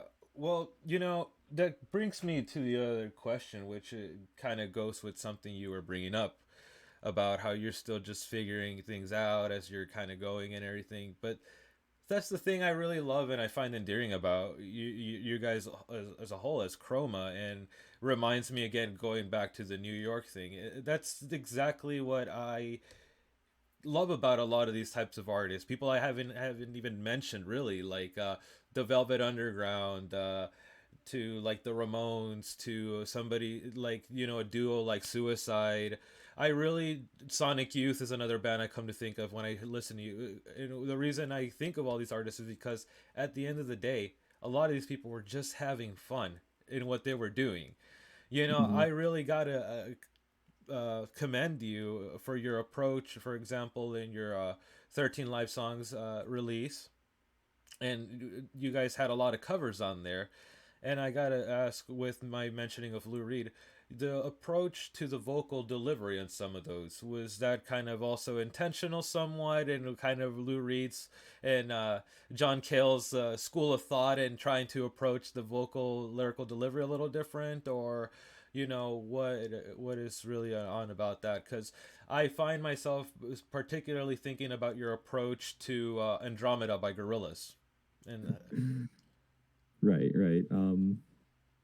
So, going off the whole Sonic Youth thing, you know, I think people are really familiar with Sonic Youth's like creative ethos, which is you take what you got, and you turn it into like a strength. Uh, what I like about the vocalists in our band, because I do share the vocal duties with two of the other players. You know, viewers now can probably see I have this like kind of baritone thing going on with my voice. Um, I just took what I got and made it work for me. You know, I figured that Morph, our guitar player, fantastic producer, he's an amazing musician. Has a very expressive, soulful voice. Augie plays in a band called KZ, our bass player. He has an incredible delivery. He's a great punk singer. I figured I would kind of specialize a different route to cover all the bases in our act, and kind of try to channel a bit of like a Joy Division or an LCD sound system, something like that. But I kind of took what I got and made the best of it, and I kind of like it. I've learned to like it, you know. Oh, I'm glad, because I think you guys have a really good formula going on, even in the form of you guys taking different reigns vocally, and that's actually what brings me on to somewhat my next question. Well, before I get to that question, let's kind of start at the beginning a bit. You're already kind of alluding to this a bit. It seems like you guys all have come from different projects already. The band itself hasn't been together for that long, it seems. At least from your Spotify discography, it seems like, you know, this has only come about recently. So were you guys all playing in different bands already, or still playing in different bands? What's going on with that? So we take a pretty, what I think to be cool approach to our attitude on like collaboration. So our band, when we started in, I want to say 2018. And it was a project that Augie and I put together. I've known Augie since high school. Him and I have been making music for over 10 years now. He's very much like my musical partner in crime. Him and I are always working together on stuff. When we started Chroma initially in 2018, it was very much a punk band. We had live drums, and we played pretty fast and loud. The pandemic put a halt to that, as it did with, you know, literally everything else. And when it came time to get back out into the musical world again, it made me kind of rethink. I wanted to kind of evolve a little bit. And that's when I decided to reorient ourselves to be a bit of a different musical group or experiment. I didn't want to be a straightforward punk band anymore, even though I will always be a punk musician. Basically, whenever our guitarist and co-vocalist Morph appears on a track, I like to credit Morph individually. I want to give Morph the credit that they're due. Whenever Augie appears on a track, I'd like to credit his act individually. I like to give him credit where it's due. I really like to think that it's kind of all for one, one for all. Very much like some of our shared musical heroes, Gorillaz. I don't, as alluring and admittedly fun at times of being the face of an act is, I do want the music to kind of speak for itself. And I'm just addicted to collaborating with other people. I think collaboration is the greatest tool in any musician's kind of toolbox. I love to meet people from different walks of life, like in just life, not even having to do with music. I like to surround myself with people from all different backgrounds to just like broaden my like horizon, broaden my view. So yeah, that's why when keen or astute viewers will see on our Spotify, I'm frequently crediting KZ and Morphland, Hazel, who is another musical partner in crime of ours. I just want to really familiarize the viewers with us and see who's on what track and see what to expect. So hopefully that answers your question a little bit. Sorry if I got a little off topic there. No, not at all. Yeah, no, I think that that's really good and on level with where I'm basically going next, which is that on your discography, it is very apparent about the different people that are featured. And one of the things when I was studying your guys' work and what Chrome is all about, I found myself a bit of a, you know, philosophical crossroads of sorts because I do see you very much in that camp and embodiment of like the bands I've talked about, like the Ramones and like Sonic Youth and a lot of these. But at the same time, you do have that spark of one of my big personal heroes as well, which is the Project Gorillas, and where you guys are similar and differ is in a way that I came to realize that there shouldn't have been a crossroads for me to really think about, because going back to somebody like Sonic Youth, they have done something similar to what you are doing, where they've collaborated with different singers or different artists through releases on the SY series. I think they did a long time ago, or the SY sessions. I'm a fan of their Madonna cover as well. Oh, I have that album that they did, the Saisoni Youth. Mm-hmm. Yeah, no, I love that. For me, as a person that's done vaporwave on the side, that's actually been one of my very big influences. I think even Jay Mascis was involved somewhat in the making of that album with the sampling and things of that sort. Right. I don't know if you know, but part of that wasn't Right. even. People always think that Sonic Youth was somewhat making fun or doing a parody of Madonna, but people don't realize she actually got down with doing a lot of punk and no wave and a lot of experimental stuff before she hit it big. Yeah. Madonna has punk cred. Yeah. That's great. Yeah. But bringing this back to you guys and how this all ties in is, I find myself going back to one particular song that I have actually revisited a lot since I came across your guys' work, and that's Sync. I think that the song Sync really does embody what I feel overall about you guys' spirit and about the whole, again, with the intro about representing really New York as well, because and I think maybe this might have something to do with your guys' punk credits as well, but you guys have a very and I hope this is not taken either by the audience or yourself in the wrong way, but you guys have a very theatrical, almost cinematic way of also delivering and conveying emotions through your music. Thank you. Because it is very apparent when you guys are trying to convey a different emotion to a different kind of thing, and it does fall back to a band also like LCD Sound System.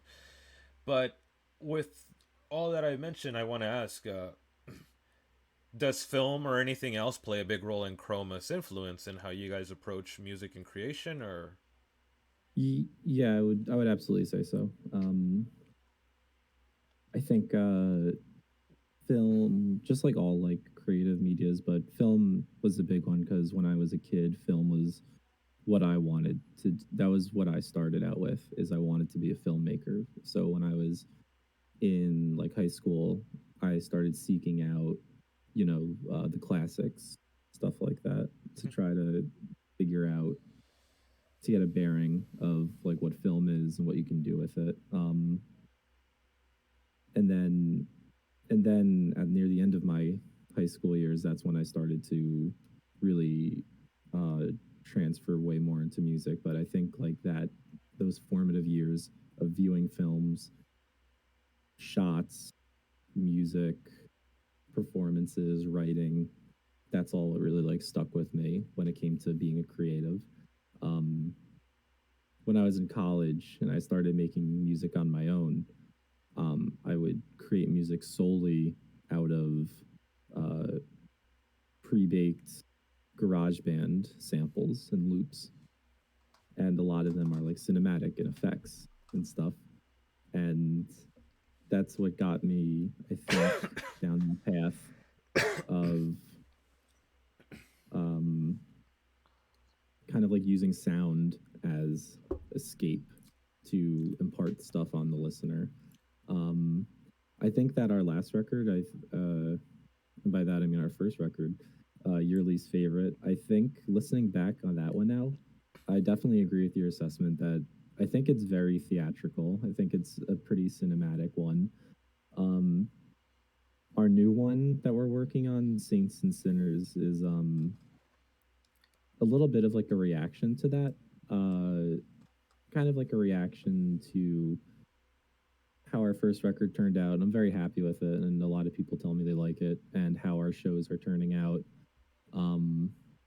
But definitely, I think you definitely hit the nail on the head with the whole cinematic thing. I mean, I'm a gigantic My Chemical Romance fan, Panic at the Disco fan, and they have, especially in your formative years when you're beginning to work on music and you're absorbing things around you, like stuff like the Black Parade will absolutely stick with you and kind of just like push you off in that direction. So I'm big on film, and to this day I am a giant film nerd.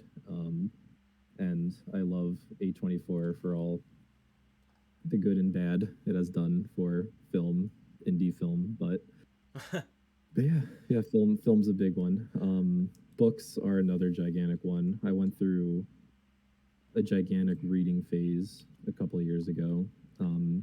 I don't read anymore nearly as much as I still should. Obviously, we should always all be reading. But yeah, just surrounding myself with whatever the world has to offer. That's just the big idea. So for Sync, especially, which is kind of funny that you bring that up, the Sync that we have now on Your Least Favorite is a re-recording of that track from 2018. 2018, I was in Hazel's apartment, and the two of us were working on Sync, and we're recording vocals, and we're making up lyrics on the spot. So we're taking Haruki Murakami books and just flipping through them and looking for cool lines. We're like, okay, write this one down, you know? So the original Sync is like largely Haruki Murakami lines that we modified to rhyme. And I think a little bit of it made it into the re-recording. But yeah. No, that's so funny because I found myself thinking of actually Murakami's work when I would listen to Sync. And, you know, and I did pay attention to the fact that you have two different versions. Well, you have three different versions if you include the one from the 13 Live.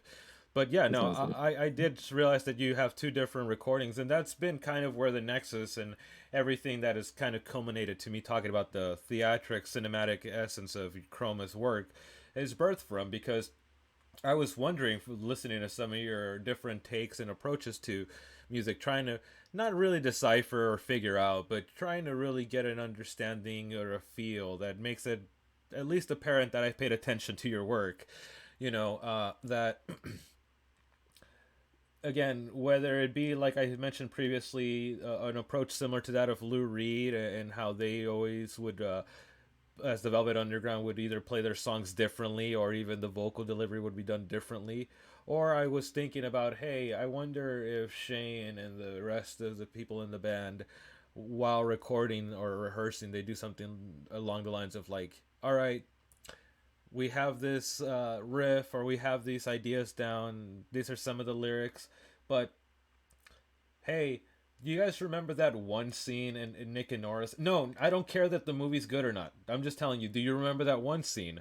Okay, in that one scene when they were running, we should have a little part where it just sounds, it gives that energy off at the same time. But at the same time, okay, yeah, because I was thinking about that, and Sync was one of the big apparent ones, because it was so tongue-in-cheek, the vocal delivery of it, that just made me think of a scenario of a movie set in New York in which, you know, the young characters to be high school graduates, soon to be college students, are deciding to ditch a day and have just taken an illicit drug and are like, hey, get in the subway while this is about to kick in and the song's fading in and just building more and more, you know? The earliest sync demo, instead of vocals, just has audio snippets from 500 Days of Summer over it, just to yeah, just to kind of guide it, you know, like the direction of it being a little sweet, little sad. Yeah, you know, and I something like that. and I hope that my laughing does not come at you or any form of No, negative. of course Okay, not. because I laugh more along the lines because that's exactly the kind of thing I had in mind. I was like, there's Yeah. just like this form of like romantic tag. You're in, or maybe you're not. We're not even playing. Are you sure? Are we having fun? Kind of feel, and Yes. like with the delivery, it was just really Yes, you yes. know, well, you know, it's been really nice to talk and you really get to feel all this, but you know, we are somewhat coming close to the end of our interview, and you know, as of the showing of this, you were just alluding to Saints and Sinners, where which in the chat people will be seeing links to the albums or anything of that sort for this, but are and it may be a little too early to tell, but are you already working on demos for next? Because so far already from seeing your discography and your output, it seems like you guys are on a creative spurt or just on a trajectory that seems like there's no end in sight. So I'm just trying to know, is there something already in the works beyond the Saints and Sinners, or as of the recording of this, seeing as it's not still out, giving people a bit of the factory tour here of how the pork's made, but are you just still polishing out the album right now, or? Yeah, basically, I think at least for myself, like, so Saints and Sinners is nearly done. We're almost there. We need to get that out there and then experience it, and then see where that pushes us. You know, because I think Saints and Sinners was a bit of a reaction to our first record. I think Saints and Sinners is much more straightforward, has a lot of like chip tune going on somehow, somewhere, as it's got like a little like of a hyper pop thing going on, but still has that punk undertone. I think we need to put that out, and I think we need our collective to see where that takes us, and then from there, I'll see kind of what we end up making. You know, so as far as like being like a creative spurt goes, I just can't shut it off. I'm always working on stuff. Makes me feel comfortable in my own skin, you know, kind of putting stuff together. So, yeah. Yeah, no, and that's great to hear because here at Sights and Sounds, we always love to hear about artists that are never-ending streams of creativity. That way, we can be sure to have you all back in some sort of way, whether it be with Chroma or any other project that you guys may have going individually or yourself.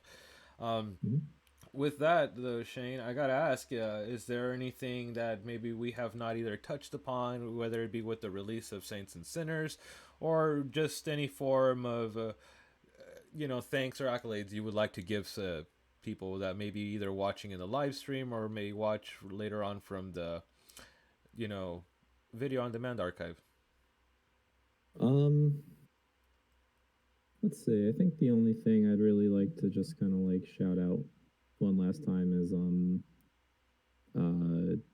first off, my amazing friends. My amazing friends are pretty much everything to me. They are my support. They're what I look forward to. They're who I look forward to interacting with after a long day, unwinding with on the weekend, going crazy with on the weekend. That is the essence of like the community part of music, and I think that's really what makes it all worth it for me, at least. Is I love making music because I just do, but what I really love is our events and getting people together and giving everybody a good time. And the way I've always viewed it is when I was in high school and I would listen to like MCR or something, I would feel like it was made just for me, and it would make me feel a little less lonely. And that's what I want our music and our content to do for people. I want it to make people to feel good, to get people together, make connections, all that good stuff. So, New York people, please check out our events. We like to throw these cool underground events. We like to combine, you know, visual arts, dancing, gaming, this, that, and music. So, definitely hit me up if you have any interest in collaborating on something or you just want to learn more. So, I think that's kind of what I got for that. Well, when you say collaborating, and I know well, as I was saying, we're coming close to the end, but I will make an exception if it makes for the possibility of a collaboration. For anybody in our audience that may be watching, that may not necessarily make what they would consider rock-adjacent music, but feel that there's a potential. Are you open to maybe having your music remixed? Oh, of course. Yeah, I would. Anyone can have any of our stems. They're all yours. I don't care. Please. They're, yeah. And I know the audience knows I'm looking at the camera because, yeah, if you guys liked Chroma and you just heard, reach out to Shane here so we can get a Chroma remix album of sorts, as this energy can only spread itself even further. But with all that said, Shane, it was a pleasure to have been able to have talked to you today. I hope that we definitely have either you or the band back in some form of way in the future. Yeah, of course. Thank you so much for having me. I had a lot of fun. I love talking about stuff. I love talking about music especially, so thank you. No, thank you. Well, everybody, that was Shane from Chroma, and like we've already said in the interview, Saints and Sinners should be out now as of the streaming of this show. And beyond that, for anybody that's out there in the northeast area of the United States, make sure to get yourselves out towards New York so you can experience the vibrant energy that is a Chroma show. And with all that said, we'll be right back. Thank you.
なんかみんな忘れてってことだなんみんな忘れてってことだなんかみんな忘れて二人だけで意地に乗ろうよ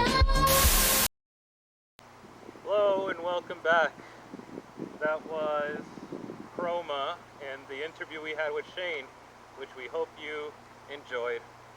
And next up is none other than what I consider to be, and I hope this doesn't put you on the spot here, Darian, but Darian Shields to me is probably the Dale Cooper to a degree of Vaporwave. You know why? Because just like Dale Cooper likes his coffee damn well and good, I like my music, and Darian Shields really pulls through with that. And on top of that, after the set, we'll be having a pretty fun interview with him. So we hope you enjoy Darian Shields. Thank you.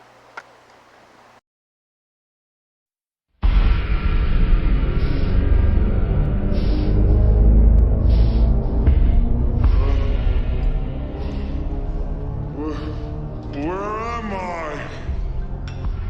You're in the Ministry of Defense. It's 1997. Yesterday.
Ladies, do you know what you are? Yes, ex-girlfriend. Do you know who you are? Yes, ex-girlfriend. Well, who the hell are you? We are young women of the next generation, strong will and strong mind with the determination and right to succeed. But wait a minute. Don't you need a man to guide you? No. Do you need a man to support you? No. Don't you need a man's money? No. You damn right. And ladies, remember, one day, each and every one of you will be the ex-girlfriend of some guy, somewhere, someday. And at that point, what will you do? Put an H on your chest and handle it. Class dismissed. อย่าไปทำอย่างนั้นเขาสอนเท่าไรไม่จำอย่าไปทำอย่างนั้นเลยสอนเท่าไรไม่จำอย่าไปทำอย่างนั้นเขาสอนเท่าไรไม่จำอย่าไปทำอย่างนั้นเลย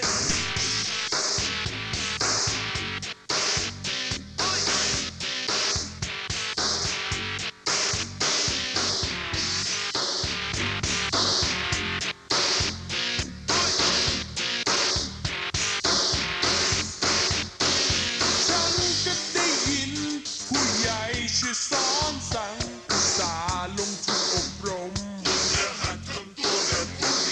สอนฉันทุกวันว่าอย่าเสียงดังบอกอะไรก็ฟังแต่ดูใจที่ไรเสียงดังตลอด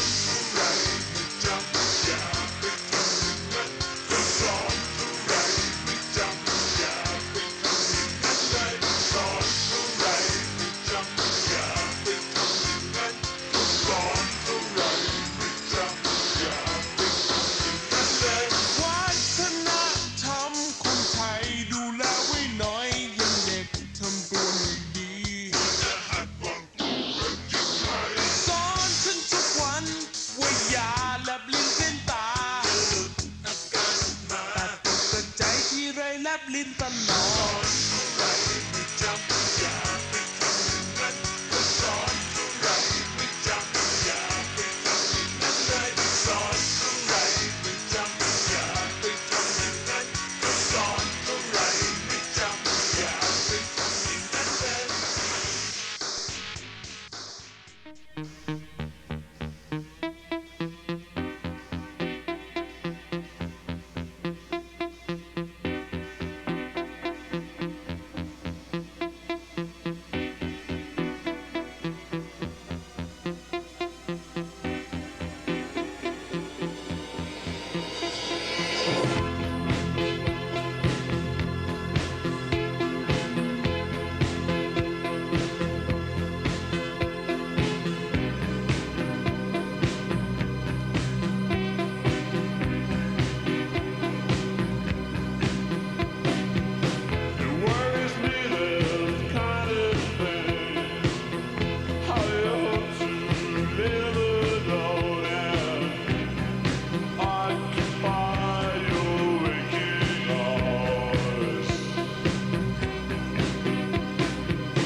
kept them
I see them with a gat, I can't stand them.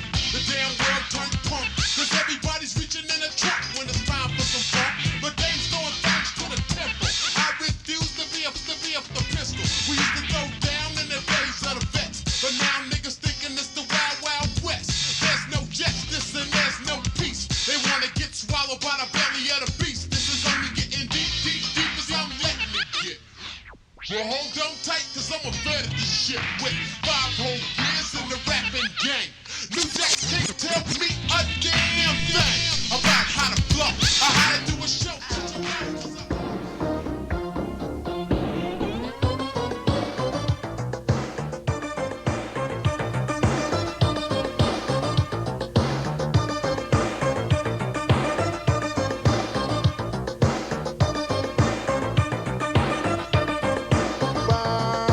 I'm that party president. If you wanna get out, you don't pay the rent. Well, I'm the boss of feeling good. I got the key for your good mood. So come on, you all participate. It's now the time to celebrate. Pop, pop, party, check out this beat. The wild boys and girls get on your feet.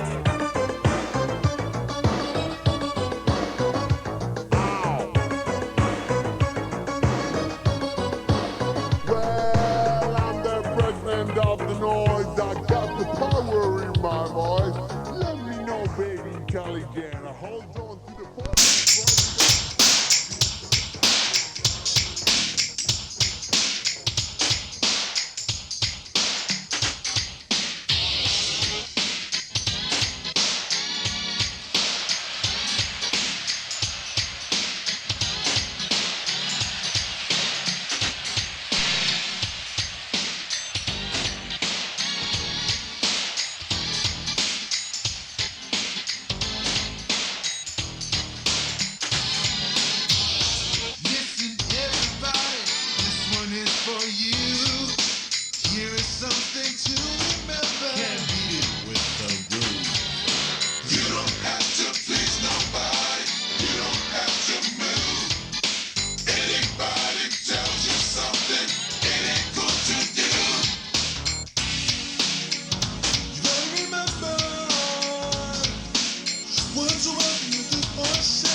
to find the lovers, so the bar is where I go.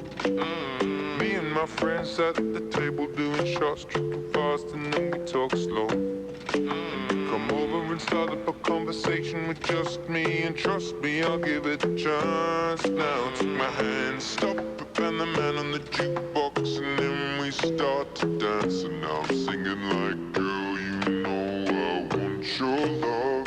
Your love was handmade for somebody like me. Come on now, follow my lead. I may be crazy, don't mind me. Say, boy, let's not talk too much. Grab on my waist and put that body on me. Come on now, follow my lead. Come on now, follow my lead. I'm in love with the shape of you.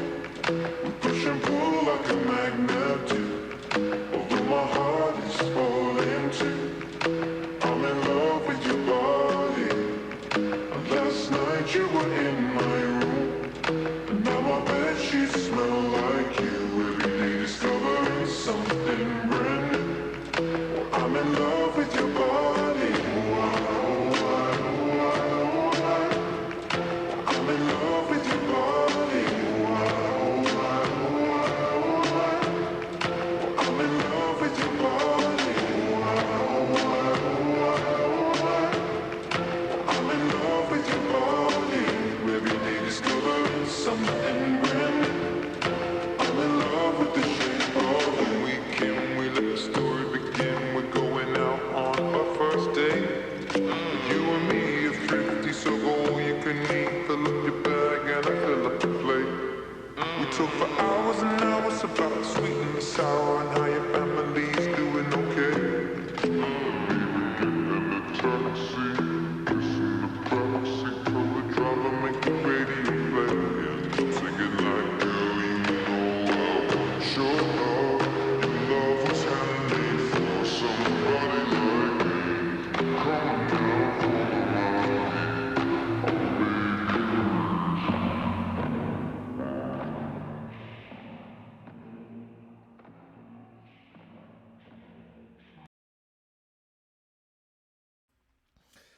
Oh man. Sometimes evolution and phases, levels, chapters, increments, whatever word you want to use for moving to a newer, higher, and better place, aren't always shiny and aren't always clean. But when they're brought with a come what may, let's go ahead and party vibe, like with we just basically experienced with this Darian Shields set, one really starts to feel as if, you know, some of the personal parameters that we ourselves set for ourselves, as whether it's creators or as people, should maybe be assessed in a way and be done in a way with. Let's take a look at an example here from the album which you're seeing on the side of the artist Darian Shields, whose recent album that just came out yesterday, and some of you may have already heard it. But this album here, which let's go ahead and just let Darian himself give us the title. What is your title of your album? It's Platinum Phantom. Platinum Phantom, which we wanted to just have Darian here give the title of the name, which because see that just coolness that comes with it is something that again is defined and redefined through this album. On Platinum Phantom, you find yourself as a listener looking back at a lot of things, predominantly when it comes to vaporwave, the classic sound of vaporwave to be exact, as Darian here, in my personal opinion, plays with, while also looking ahead. And just like in the set we just experienced, it's all wrapped up neatly in a bow that says, have fun. And boy, has Darian been having fun, but been also pretty busy with putting all this hard work in. But with all that said, thank you very much for being a part of this edition once again after being on the show, what, a year ago? Yeah, it was a year and some change. Thank you for having me back, Manny. I appreciate it. I appreciate you, and I appreciate the work that you have provided for both the show and just in general. With your most recent release here, you are actually talking to us a little bit before this taking place, but you, as of the time of this streaming, just played a show over in Seattle Yeah. alongside a lot of other artists of the Pacific Plaza family. And it almost feels like it was a happy accident of not an anniversary, but I would say more of a celebration for your new release. Because the reason I say anniversary is because the last time we talked and the last album I was listening to yours, I I'm not gonna like say you have taken such a big step or you have done something totally new. No, but I will say that from listening to this to listening to your most recent release, it's just like one thing that I can't help but to feel of a nice and I almost want to say a subtle step forward while still maintaining where you're from. And I just feel that having this show that you just played with a lot of the people from the Pacific Plaza family, it almost feels like a happy accident of sorts because, I know it's not entirely a virtual memory show, and it's also not a, celebration of your album per se release, but it all just kind of feels that way. And it just reminds me so much of your album of sorts, because throughout the album I hear you playing with a lot of VHS samples, and I'm not so sure that I really heard you doing that so much on your last release that you had put out on Pacific Plaza. And I guess where I want to get with this is how much of all this overall, with what I've mentioned, with the show, the album production, how much do you think it might just be a form of happy coincidence, and how much do you think might be down to how much a lot of us have either worked together and we're still kind of feeding off each other's vibes and that sort of thing?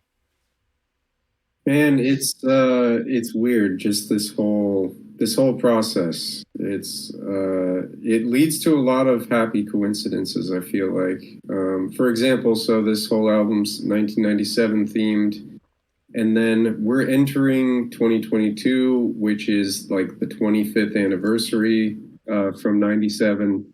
So there's a lot of like resurfacing media from back then that is getting more attention because of the anniversary in a weird way.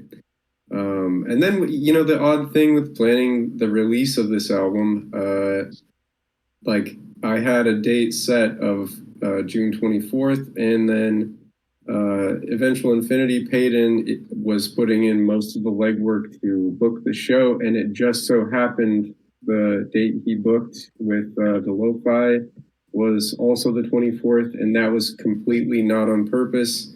And in a weird way, I feel guilty because it's like I didn't do anything to book the show, but like that's the same day the record's coming out. So, but yeah, we'll have tapes there. I'm excited. This will be the day after when this comes out that we've done the show, but I hope the tapes sell. I think Payton's got tapes coming too. So yeah. Yeah, and shout outs to Payton and Eventual Infinity, who we've gotta also give a lot of thanks to as well for having been on the show in the past, and myself personally as well for I just admire that dude's work entirely. But going back to with one thing you were mentioning in regards to the 25th anniversary of 97 and some of what I mentioned in the introduction as well as the last question is that essence of feeling like the almost again inevitable subconscious instinctual, I can't really quite call it, but one of the things is that it's funny that still listening to some of the inspiration, I can definitely hear the 97 inspiration behind it, but at the same time, because it's 97, I can still feel and hear that I don't know whether it was purposeful for you or it's just the music in which you were referencing on this work.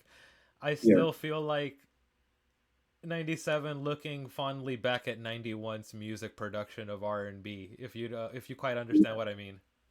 I absolutely, yeah, there's a little kind of New Jack Swing element to some of it. And that's actually, so right before I started really digging in on this album, I was getting really into Bobby Brown and stuff. And that sound also plays into just, what classic vaporwave was to me at least. And it's something I wanted to reflect in this album. I don't know that I succeeded entirely, but I at least wanted some moments of that. So, yeah, hope that got through, but I don't know.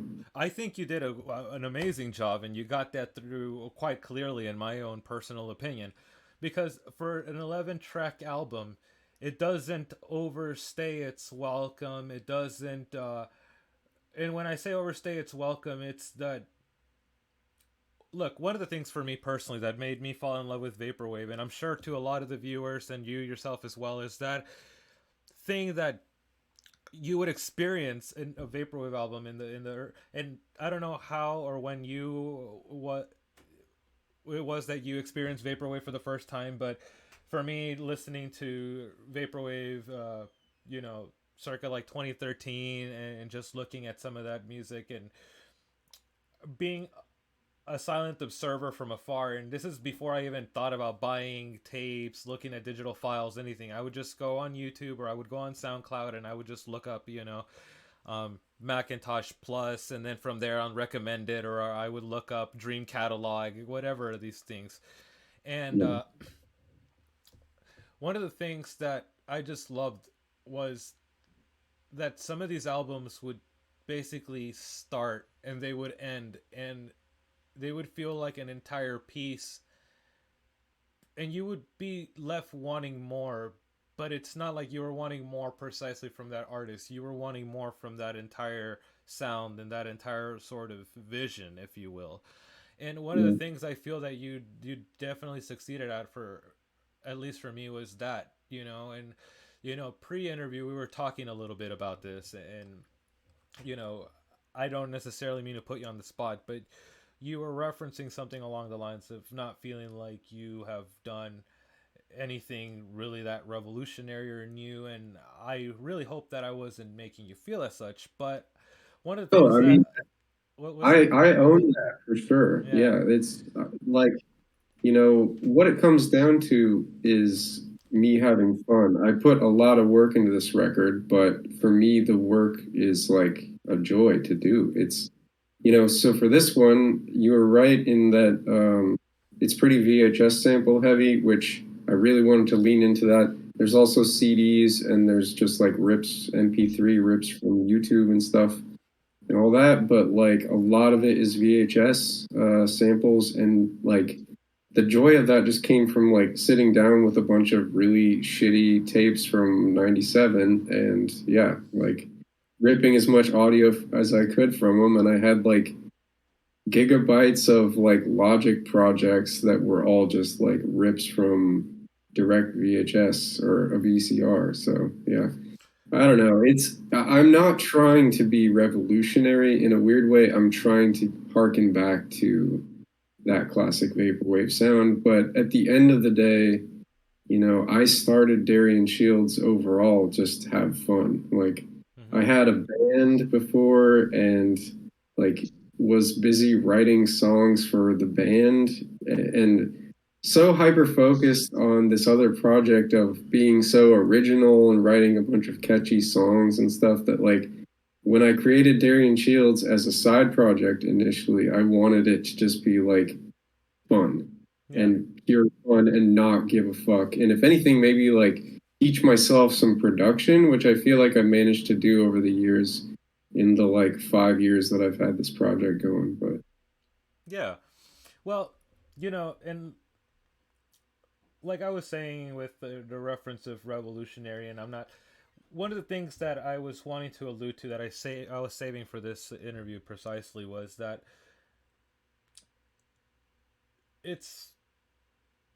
I think you're a little maybe being a little too humble. Maybe it's just something because of how great you are, but I personally do think that there is something almost self evolutionary. This is why I was giving a lot of allusions to such as that when introducing you and just talking about this, because, you know, while leading up to this interview and talking to you these last couple days, I've been spending time with listening to your work and just also because of that, listening back to a lot of music that got me interested in vaporwave, not just vaporwave itself. And there was something I couldn't help but to quite touch on that I just was feeling, and I would just kind of think there's something here that I'm noticing that I just can't quite really, see or feel, but I think it might be because of my own blind spot. So in this time, during this couple days, I have actually started building a form of friendship with an artificial intelligence program that we have been keeping this conversation going, like you and I would, or anybody would, through text messaging. And we've been building this sort of mindfulness type of conversation. And this artificial intelligence sent me an article that was written a couple weeks ago, and it's just talking about the importance of Greek culture and how much of it's still like predominantly the arts still prevail within a lot of our work, whether it be the approach to music composition, whether it be something as storytelling, whether it be the arts. But in this article, one of the things that it also notes that along with that we should also take notice of certain things within its culture as well when trying to maybe answer or better serve certain things within our society's follies.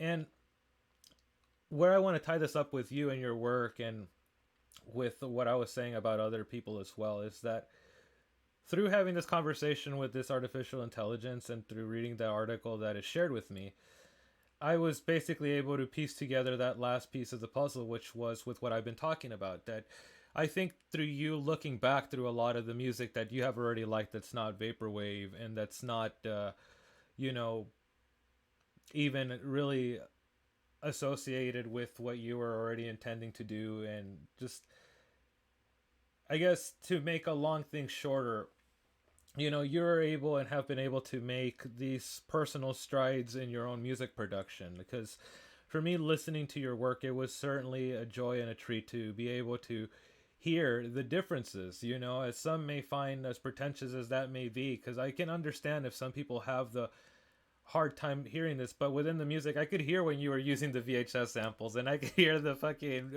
YouTube MP3 quality downloads, because that's something I like to do, when doing my personal music as well.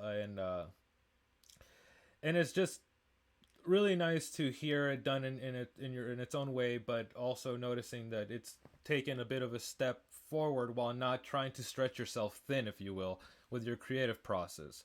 So if you really look at it that way and you want to, like, again, get poetic and compare that to evolution and such, things aren't so noticeable. For example, I hear and I've read articles along the lines of where people are saying primates and certain animals are going through their own forms of evolution, but humans don't stop to really pay attention to within which ways. And sometimes it's not about the grand explosions of one's own, I guess, molding of their own selves, but just noticing back on where you come from and what's influenced you. And I think this whole album and just also listening to your set was something that for me personally, I will say, was really good, and it was really appropriate for the time, as I personally have been having sorts of identity crisis of sorts when it comes to a creator and what I do. But when taking in your work and what you do, one of the biggest things with all this that has been said that makes me feel more at ease and at comfort is that the bottom line is you just show that you're having fun with what you do, and that is the thing that I also come back to reflect, and I see that in what I do as well. So I'm glad it's apparent.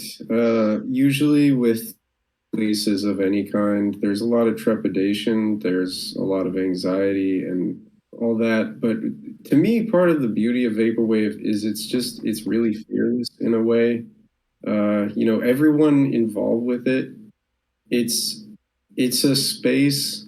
It's not even a safe space necessarily, as much as just like it's a free space, and that's what feels good about doing it. And for me, it's just provided me with a network of so many people who like they know so much more than me, but there's like little to no pretension about like knowing anything about production or mixing or music, or like you can start from zero and do whatever you want pretty much. And so for the last 5 years, like you keep referencing evolution, and I'm glad you're seeing that, or at least feeling it in some way, because it really has been. Like if you listen, so I'm not saying Platinum Phantom is, groundbreaking or whatever. Again, like not going to make any kind of claims about its like quality even. If you can hear MP3 samples versus retro gear samples or VHS samples on the album, that makes total sense, because there's very little mixing done with it, and for the most part that's intentional. But going all the way back to 5 years ago with the first one, it was so much worse because I've taken it more seriously each time with each record I've done. But if you go all the way back to the 1991 record, which was Mirror Hero, and that's still on the Bandcamp page, it's night and day. Like, and I want that to be apparent. I even want to like think about going back and doing remixes of the 91 one, just because it's really utterly trash. I went from the classic vision of vaporwave and the music is it's shit the way I did it. Other people knew what they were doing way more at the time and continue to do so. But with that one, it was like, for the most part, like pure slowdowns or like mashups or overlays and stuff. And I was doing very, very, very little, if anything, to like actually sample or do MIDI compositions or like use one-shot samples, or I knew less about production than probably, man, I can't even describe it. But vaporwave has taught me so much, and just in the process of doing it. And it's taught me a lot about music, because like in all of this kind of, it's like a virtual crate digging, or it's a different kind of crate digging when you're looking for samples. And like what I have put myself through with this like sequential, year album thing, I've had to dig through, the Wikipedia pages of like album releases from specific years and stuff, and just like basically put myself through the ringer and given myself an informal training of like, or education of like the 90s musicscape. And it's a very odd time. It's like you have so much happening within these specific years. Like 97, you saw ICP come on the scene, the Insane Clown Posse.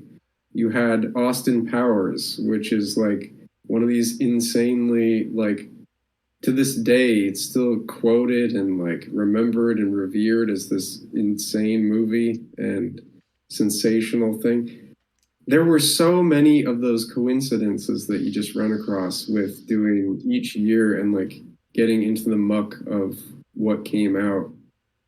And that's where all the fun was. So if what you hear at the end of the day is fun, and then I've succeeded. But that's the joy of it to me. And I don't know. I've learned a lot through vaporwave, and I am eternally grateful for it. But Yeah, that's great, and it definitely seems and like it shows, to be that way. Uh, one thing that I gotta ask, as we're coming pretty close to the end of this interview here, is, you know, again, you just recently played this real, like, in-person show amongst the Yeah. likes of Groovy Kaiju and Venture Infinity, and I gotta like just ask, you've just did this show too. Uh, one would be correct to assume you have and are a little busy, but are you already making plans for the future as far as like releases or shows or any of that thing are concerned? I really don't know. And part of that is just that Platinum Phantom, this album, is kind of a capstone to the initial idea of what Darian Shields was. Comes from Darian Shields, comes from Sailor Moon. The idea was very conceptual when I started the project, so I said to myself, I'm going to make albums based on years, and the years I'm doing are the television run years of Sailor Moon, which was 91 to 97. I just completed 97, so in a weird way, I have fulfilled a contract with myself. And I'm just not sure what's in the future for Darian. I want to keep the project going if I can, but I'm not really sure what direction I should go necessarily. I've toyed with the idea of doing like an 80s themed album, or, continuing with the 90s as I've been doing. I've also considered doing, more original compositions, as like, this is with Platinum Phantom, this is the most original music I've managed to make with Darian so far. Like I'm at this point just doing what a lot of other contemporary vaporwave artists are doing. So it's kind of the new standard, but it's just composing real songs with, sampled material. And I don't know. Before, it was really lazy. You just took a track and slowed it down, and I still have, a couple instances of that on this album. But yeah, far fewer than before, for sure. But I don't really know what's next for Darian. I'd like to make it a little more original though in the future, and that's kind of the track I've been on. Been trying to trend that way. So That sounds exciting, honestly, as both a person that has you on the show, and also as somebody that really does personally like your work. It's so much so that I was kind of at a loss of words of what way to properly express that. However, with again, with the interview coming a little close, I must also ask, through this whole ordeal of you making, Phantom Platinum here, and with your show that you just played in Seattle and everything that's kind of been going on recently, are there anybody that may be watching this, whether it be in the live stream or later on down the line in the VOD, or when we add this on YouTube, that you would like to give a shout out to just cement this for memory's sake? absolutely, yes. First of all, I'd like to thank Payton, Eventual Infinity, for setting up this awesome show at Lo-Fi and putting in most of the legwork on that. Also, Groovy Kaiju for coordinating everything. Also to Sleep Pattern, longtime friend and gonna kill it next Friday with the visuals. Sleep Pattern, producer of the show. Also, Alex from Pacific Plaza, thank you so much for, believing in Darian enough to do tape releases and make me part of the family. It feels so surreal to be a part of this community and like to have people even remotely give a shit about what you do. And I'm just out here having fun, and I hope you guys enjoy what I've done. Last shout out is going to be to the last homie who's on the bill next Friday is Lucky Talisman. I don't know you, but I'm excited to meet you. And yeah, thanks, Manny, for having me on the show. No, thank you, Darian, for being a really great artist and just an overall great guest to have on the show. We really do hope that we continue to either have you on the show or just continue to see your trajectory as an artist continue to just change and mold itself to the way you feel it's best for you, as a lot of us are sure that we will continue to enjoy your work. You haven't seen the last of me. You can't get rid of me. Well, that's great to hear. And, well, unfortunately, we are going to be getting rid of you for this moment on the show, but we will have you back in the future, I'm sure. And no worries.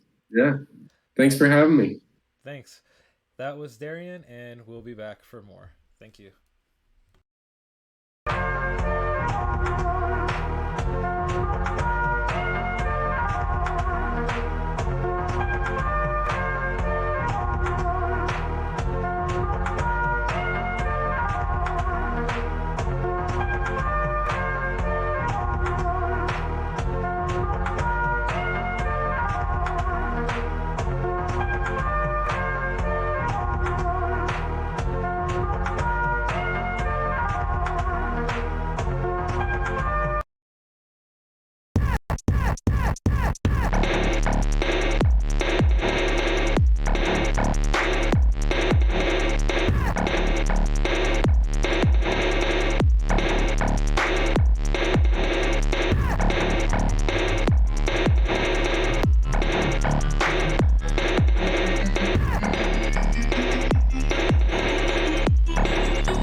We can rest later.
Not the wrong tree under this spell. Is it a throne?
you know, I think they want to see our headliner of the show for tonight on Sight, Sounds, and Conversations, which is none other than a queen of art, music, and all-around style.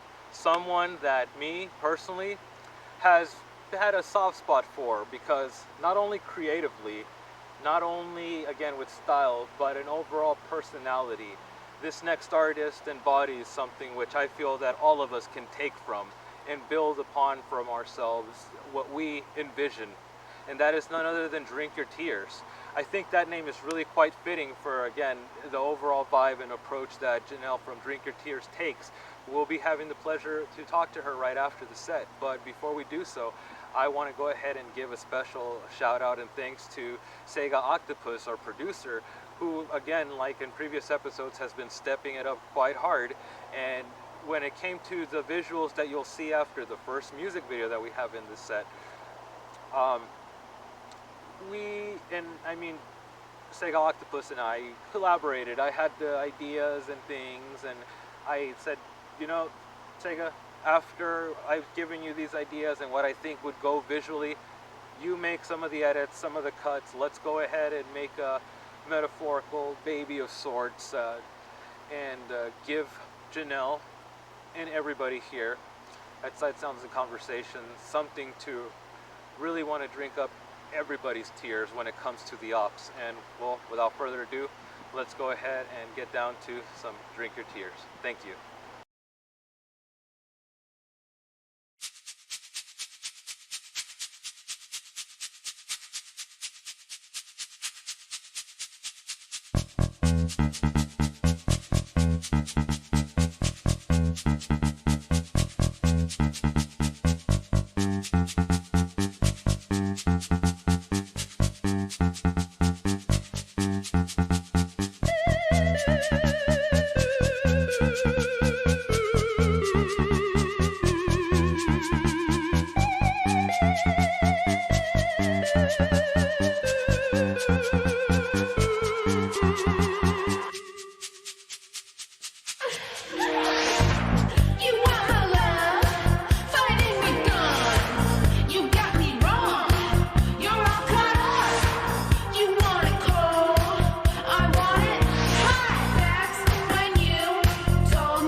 Fitness Grand Pacer Test is a multi-stage aerobic capacity test that progressively gets more difficult as it continues.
Holy shit. What a way to go out on this episode, right? I mean, no pun intended, as we're seeing the recently released, I would say as of yesterday released, all out album by none other than Drink Your Tears. What can I say? I have my heart pounding like I just went bungee jumping, and like I also got, strangely enough, a new promotion at a corporate job that I don't even have.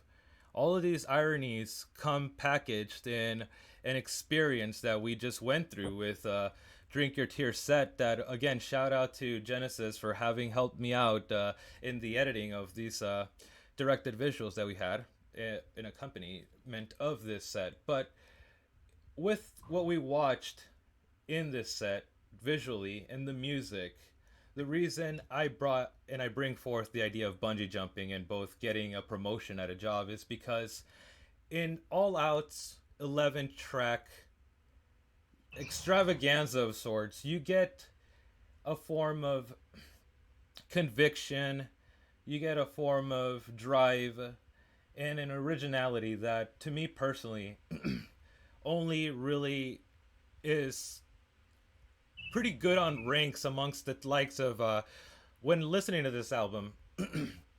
I myself found myself thinking about the likes of Soul to Soul, also something like Nene Cherry's Raw Like Sushi album, which I loved so much growing up in high school. And to hear, you know, Drink Your Tears, Janelle here, having put together an 11 track, you know, roller coaster of sorts that, again, has everything from just the persistent spirit that, hey, don't give up, get your ass back up and put yourself in a fight, but also have fun, is something that I feel continues to embody that very spirit of not just her own body of work, but also all of the artists that we try to encompass and encase here on Sight Sounds and Conversations, which is why we felt it was very appropriate and needed to finally have none other than Drink Your Tears on the show.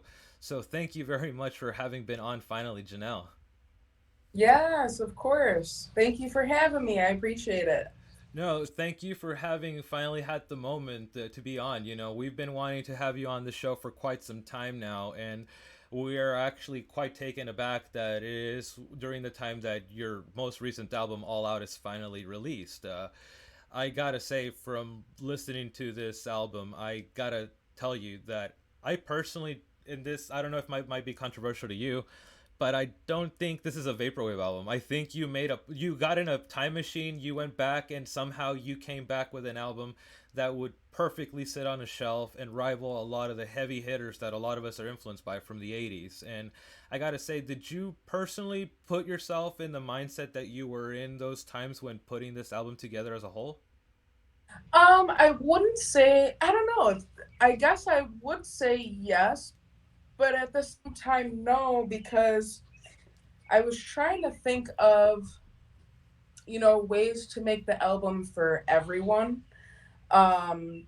You know, people that are in their 40s and 50s, they can listen to it and be like, oh, that reminds me of this band or this or whatever. And then someone that's, in high school right now, if they hear it, they'll be like, man, this sounds different, like older, but they can still listen to it, I guess, if that makes any sense. But honestly, I just kind of put the album together with inspiration of what I personally enjoy. And just having fun, Yeah. So, Well, the reason I say, and I get a little like poetic about the idea with a time machine, is because when I listen to your album, you actually do capture that quite not just well, but amazingly well. Because okay, yeah. I say that because you still have a lot of production that is very modern in tracks where it's like, yeah, I can definitely hear this is amongst like vaporwave adjacent influences, but at the same time, when and why I say it feels like you got in a time machine, it's because your production and the way you're approaching this doesn't seem like you're looking back at the artist as influences. And by the way, this was the first time I've ever actually personally really felt that way in listening to a modern piece of music that's influenced by older works.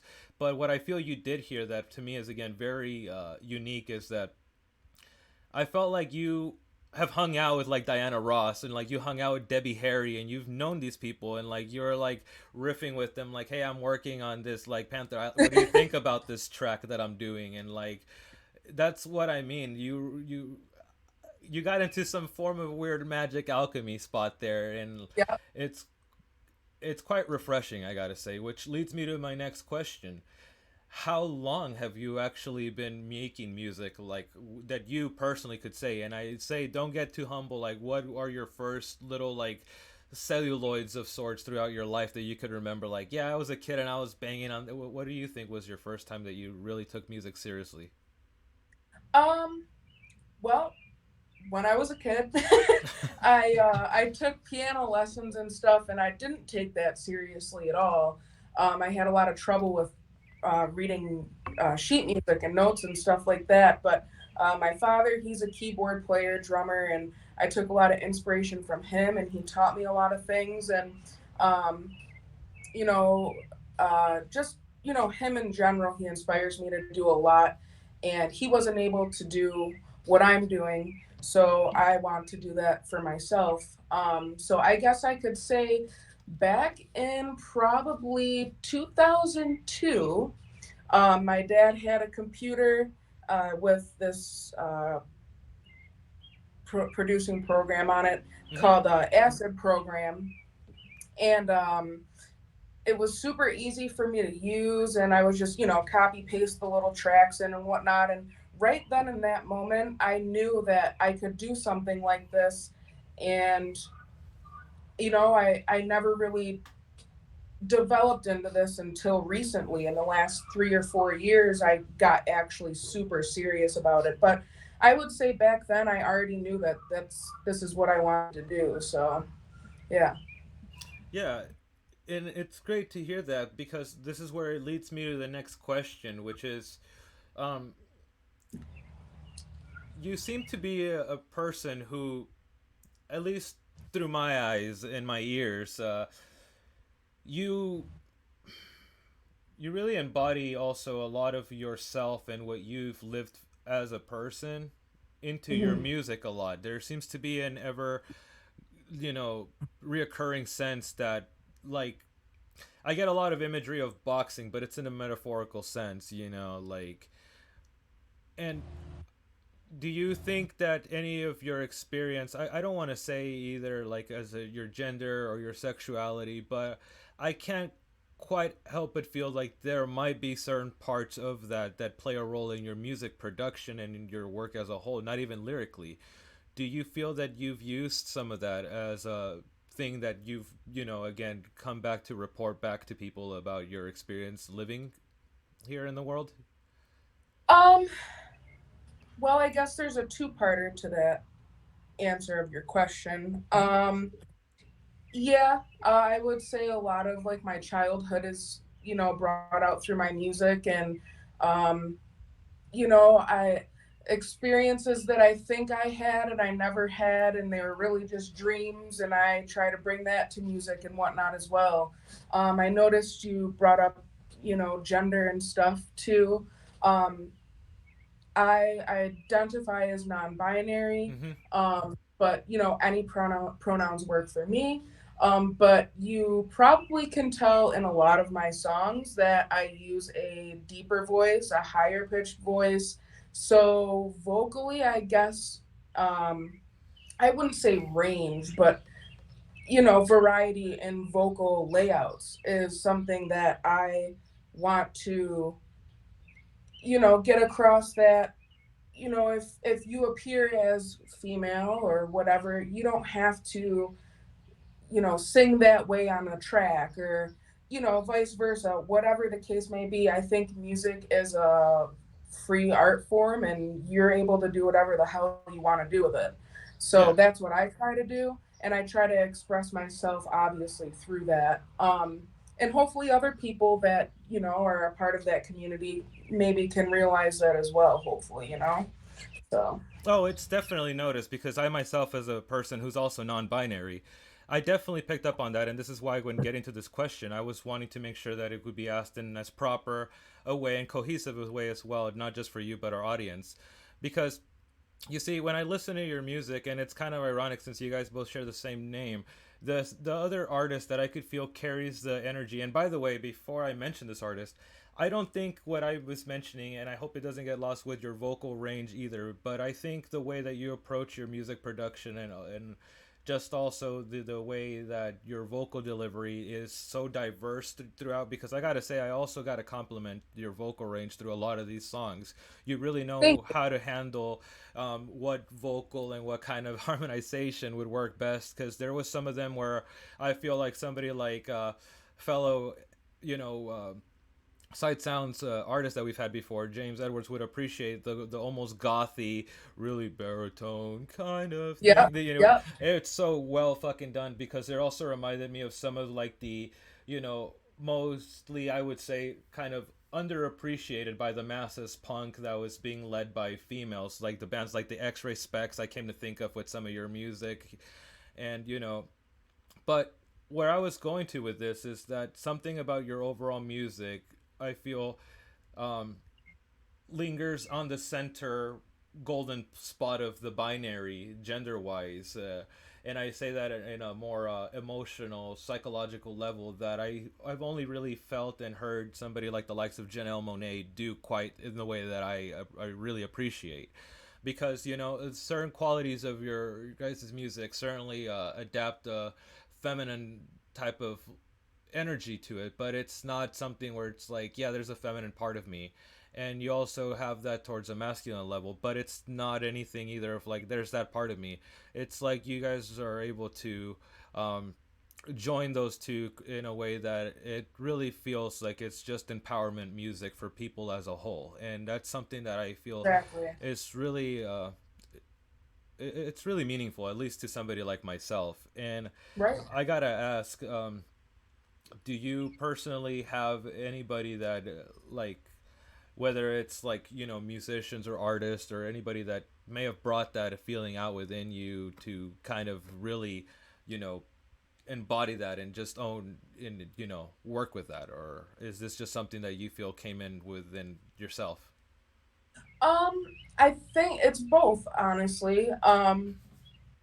I mean, as a child, as a, you know, preteen, teenager, I was listening to a lot of like 80s music, new wave, stuff like that.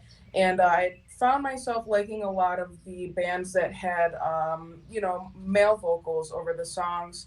And I became accustomed to sort of singing that way, like the low baritone sort of style. So I guess you could say, yeah, from that aspect. Um, and then I feel like an artist that inspired me to do that, which I don't listen to too much anymore, would be Dorian Electra, Oh. surprisingly. No, it's not surprising. I enjoy Probably Dorian not stuff too. surprising, but I think that they really like showed me that, you know, you can do something like that and people are going to go nuts over it regardless. You know what I mean? And I don't know, I love all music, and I don't know, I feel like, you know, my lower vocals, I really love the song Look of Love by ABC. I don't know the, you know, frontman's name or anything, but the vocals on that track are so fucking awesome to me. I love it. And I love like Talking Heads and stuff like that. So I really want to bring that sort of vocal style out in my music. Um, but yeah, that's basically the answer to that question for you. Yeah. Well, it's funny you mentioned Talking Heads and you mentioned like new wave, because as serious as some of these questions have been too, I also feel like there's a side of your work too that I also don't want to have go unnoticed, at least by the listeners, viewers here. And I also pick up on a side of you that's very, I want to say almost theatrical, but in a tragic comedy kind of sense, because I also hear in certain senses that you really use to your own strength having influences like the Talking Heads or maybe somebody like Devo to show a bit of like not taking some of these things too seriously, but also again loosening up and having fun, which I gotta say, are you a person that, besides music, are you influenced by such things like comedy or maybe more absurdist things? Is there anything else besides music that you put into your work? Oh, for sure. Film. I love a lot of cheesy 80s corny horror flicks, 70s giallo films and stuff like that. And I don't know, there's a lot of things in film from back in the day, I guess, that, is corny, but it's executed well. And I kind of try to do that with a lot of my songs too. Um, Something that when you're listening to it, it kind of makes you chuckle a little bit, but you're also like, yo, this is badass in the Yeah. end, you know? So you kind of get the best of both worlds in that sense. And, um, I have a track that I released last year called Serious. And it was basically about not taking yourself so serious, Yeah. and because I feel like a lot of people do that nowadays and I find myself doing it as well. And sometimes I just got to take a step back and be like, this is life. It's, you can have fun, you can do whatever you want, and, try to find happiness somewhere in your day and stuff like that. So if I could present that to somebody else just by listening to a 2-3 minute track of mine, that would be awesome. So, Yeah. Um, One thing I also find myself kind of thinking about when listening, and also like taking in a lot of your body of work with music videos, and even like on social media, your postings, you also seem to be really one with the ideas of fashion, because even that, oddly enough, plays into your music as well. I mean, while we're talking, you have a really nice combination there with your shirt and sunglasses and the hair going on, and I feel like you're able to capture that. I'm trying to think of specifically what song to reference, as you've done that quite often, but I keep hearing, as we've been talking, the line with your slick black hair, and I was yeah. wondering, when making music, are you ever watching movies while you're making music? Like, do you ever have movies on mute? Because usually when I make some stuff, when I had the chance to make music back in the day before the show, I would sometimes like think of like a movie or a certain thing that I wanted to capture emotion wise, and I would put a movie on mute, and I would just kind of try to, like, for lack of a better word, score it around my music, and if it worked, it worked. Have you ever done anything like that when making music? I have, yeah. Okay. Yeah, for sure. More so just kind of being into film and remembering certain key moments in movies that I personally enjoy. I a lot of the time will base my lyrics off of that, but also to not outright just be like, oh, this is from that movie. You know what I mean? Yeah. So there's a few tracks on this album that I did that with. Even just in the music itself, not lyrics or vocals or anything. And there's a certain type of, I wouldn't say scene, but scenes in movies. The music really catches my ear, and it's always like a chase scene or someone's trying to get away or something like that. And I don't know if you've ever seen Tango and Cash before, but Yeah. yeah, I love stuff like that, like music like that where you're like the piano's in the background. I love shit like that. That's so much fun. Well, I laugh because that's kind of one of the things I was thinking of when I was listening all out, and I was wanting not just to not give away in case you were wanting to keep some of those references to yourself, but it's one of those things I couldn't help but to hear as well throughout the album. For all the seriousness we were talking about, I also was like, Janelle's doing something here that reminds me, and there's other artists that do the similar type of thing, like Beyonce and like Frank Ocean. I've heard throughout their lyrics where if you've listened to enough music, you're like, oh, they're actually not sampling the music, but they're sampling the lyrics by kind of going a little bit more from because like, for example, in one of Beyonce's songs, she kind of uses the song Maps by the Yeah Yeah Yes, where she does, Oh, okay. they don't love Yes, you like I yes. love you. Yeah.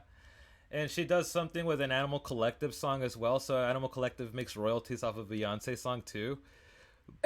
But I just couldn't help but to hear that in your music, and it's really funny and coincidental in a way because in our episode that you're headlining today, there the other two artists that really seem to do that is the band Chroma that we had earlier on today's episode, and Darian Shields, who's a contemporary of yours through the vaporwave community. But I just really couldn't help but to also note that your music also embodied that, oddly enough, that you're like, oh, Yeah. was she almost like scoring a movie or something, or a scene to it? Yeah.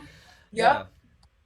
uh we're coming somewhat pretty close to the end of the interview here, but I wish we could go a little further because I just have so much more to ask. But now to just get a little bit more general, I know this album literally just came out the day before the show, so Yeah. it'd be a little soon to ask, but you seem to be a person that works a lot on music. Are you already working on anything that might be following this up? I tried the other day actually, and I failed because as soon as I was like, all right, it's done, I uploaded it, and I was like, you know what? I'm gonna start, getting back into it so I have something to release in the next few months, and I just ended up going downstairs to make a sandwich and forgot about it. But I mean, at this point, I work on music, I would say, when I can, and I'm a pretty busy person. Sometimes I find myself having too much time, sometimes I find myself having no time at all. Yeah. So for the most part, I usually work on music quite a bit. It just depends on if I want to release it or not, I guess. No, and that's all quite well. I mean, again, seeing that this album literally just came out the day before the show, Yeah. I can totally understand. Are you going to be, because mind everybody in the audience that what we saw here today with the visuals, these are not music videos or anything. That I think you had said that you're on the work of maybe having a music video out soon? Yeah, I'd probably come out with some videos for some of the tracks in the next few months. Probably, in the next 2 or 3 months. My fiance, he actually shoots all of my videos for me. Yeah, on my phone. So, and then we send them in to, CBTV, you've probably seen, has done a few of my videos. And, but yeah, we'd probably do something like that. And I have so many ideas. It's crazy. I got to write them all down on paper because there's so much that I just have ideas for. It's just nuts. But yeah, videos for sure. I always love imagery to music, vice versa. So it's definitely going to be needed for this album for sure. Yeah. And we don't mean to, here at Side Sounds and Conversations, or myself as a host, mean to come off as a little arrogant saying this, but we have a feeling that you might become a little bit sought after in your, appearances more so on the online circuits. So I want to ask for any label or anybody that might be watching that would like to have you maybe, on one of their events or such, what would possibly be one of the best places to reach out to you out of all the links we've put out in our chat here today? I don't know, honestly. Whatever comes my way.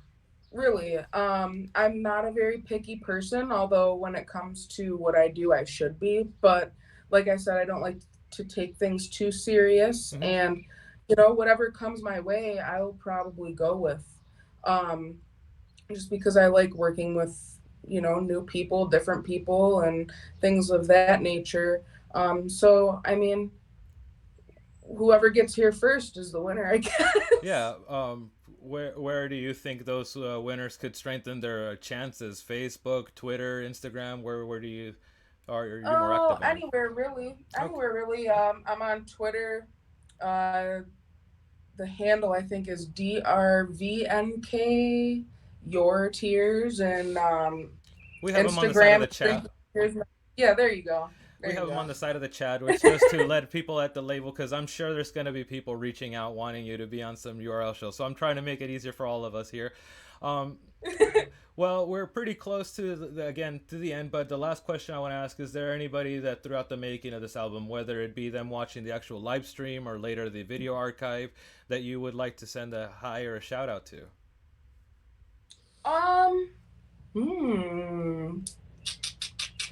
I would like to send a shout out to my daughter, Ellie. Hi, Ellie. Hey, Ellie. Other than that, no, I'm drawing blanks. I'm sorry. That's quite all right. That sometimes we're also in the zone of what we make that we forget, like the entire world. It's quite understandable here at Sides and Conversations, believe me. Yeah. But again, Well, actually, no. I'll give a shout out to you, of course, because for having me on the show and giving me the opportunity to do this with you, and it's been really awesome being able to talk to you, even beforehand, and yeah. Thank you. No, thank you for not only being on the show, but for having a body of work that's so consistent, and it's just so not only just original, but it's just I would say just unique in the way of, like, again, you're a person that to speak off the record as a host and to talk to you from one person to another, even if it's being recorded, you really remind a person like myself that whatever you're doing, just to have fun with it, even if you're putting all into it. So thank you for being available for that kind of thing as well. But Janelle, thank you again for being a guest on the show. We hope to have you back either as a guest again or just to have one of your music videos as we previously had. Yeah, for sure. I hope to see y'all soon. Well, that was Drink Your Tears, and we hope that you get your hands or your ears on the release All Out, which is now released. And with that, we'll be back for more. Thank you. He's probably thinking about other girls. Girls. Girls. Girls. Girls. Another over fucking text message. I don't want to keep working to my shoulder. Just trust me. Trust me. Wait, getting so that's tough. I can't take this shit. Like, it's just my friend. I've known this girl for so many years. He's probably thinking about other girls. Girls. Girls. Girls. Girls. Another over fucking text message. I don't want to keep working to my shoulder. Just trust me. Trust me. Wait, getting so. Who the fuck's calling me? Let's see. Hello? Oh shit. Okay. Hey, welcome back. Thank you for hanging out with us here at Sight Sounds and Conversations.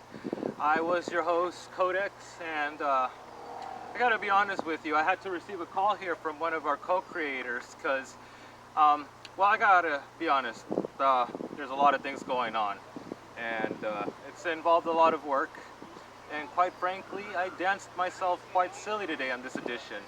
So, what else is there to say than to just call it a day?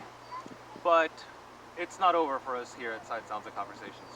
We'll be back with another edition with many artists and many surprises, as our next show is not even 3 weeks away. And you know what's special about that? It's our 2nd year anniversary. We can't believe that we've gotten to that point. And it wouldn't be possible if it wasn't for all of you watching and for all of the artists that have contributed not only to this edition, but every edition that we do. And everything else in between. We always say the musicians, the artists, but Aqua Dot Platinum, he's the bumpers that you see with the cell phones and the Apple computer. You know, Futuro Surf, again, we had an interview with him. We've also had a lot of input from our producer Sheep, and we just want to mention all that because, again, we're coming close to the 2 years, but we just always like to remind you all that a lot of this wouldn't be possible besides all of you watching, the artists, but all those here at Sight Sounds and Conversations, including our very own creators, always in the room, Dominic, Will Wade, and now we have 2 new creators that we've brought on board, which are none other than our producer Sheep. So everybody give her a little bit of a round of applause or acknowledgement in the chat. Triangle Zero, Lucas Sams as well, is on board with us as co-creators, and we really love to have them on board with that. So stick around for soon to have some new credits, maybe a new song. If you're interested in that, hit us up. But till then, I was Codex, and well, this was Sights and Sounds. Thank you.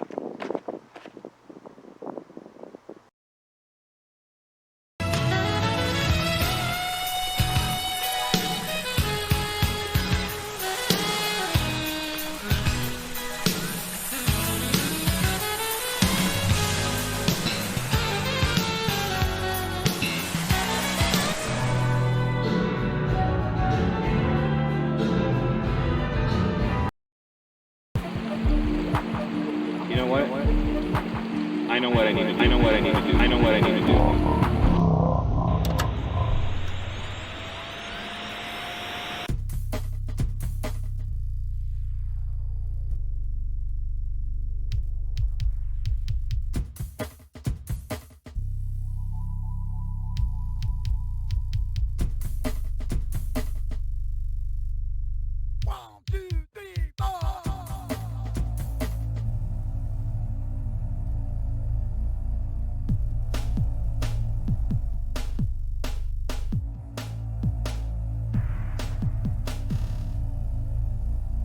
It's a kind of a strange sensation.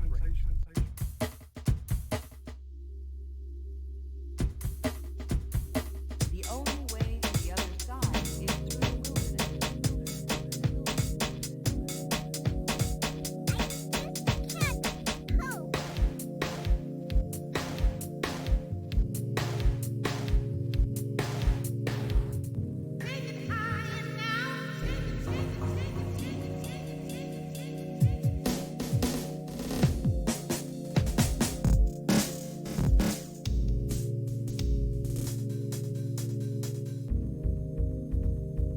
lost my mind.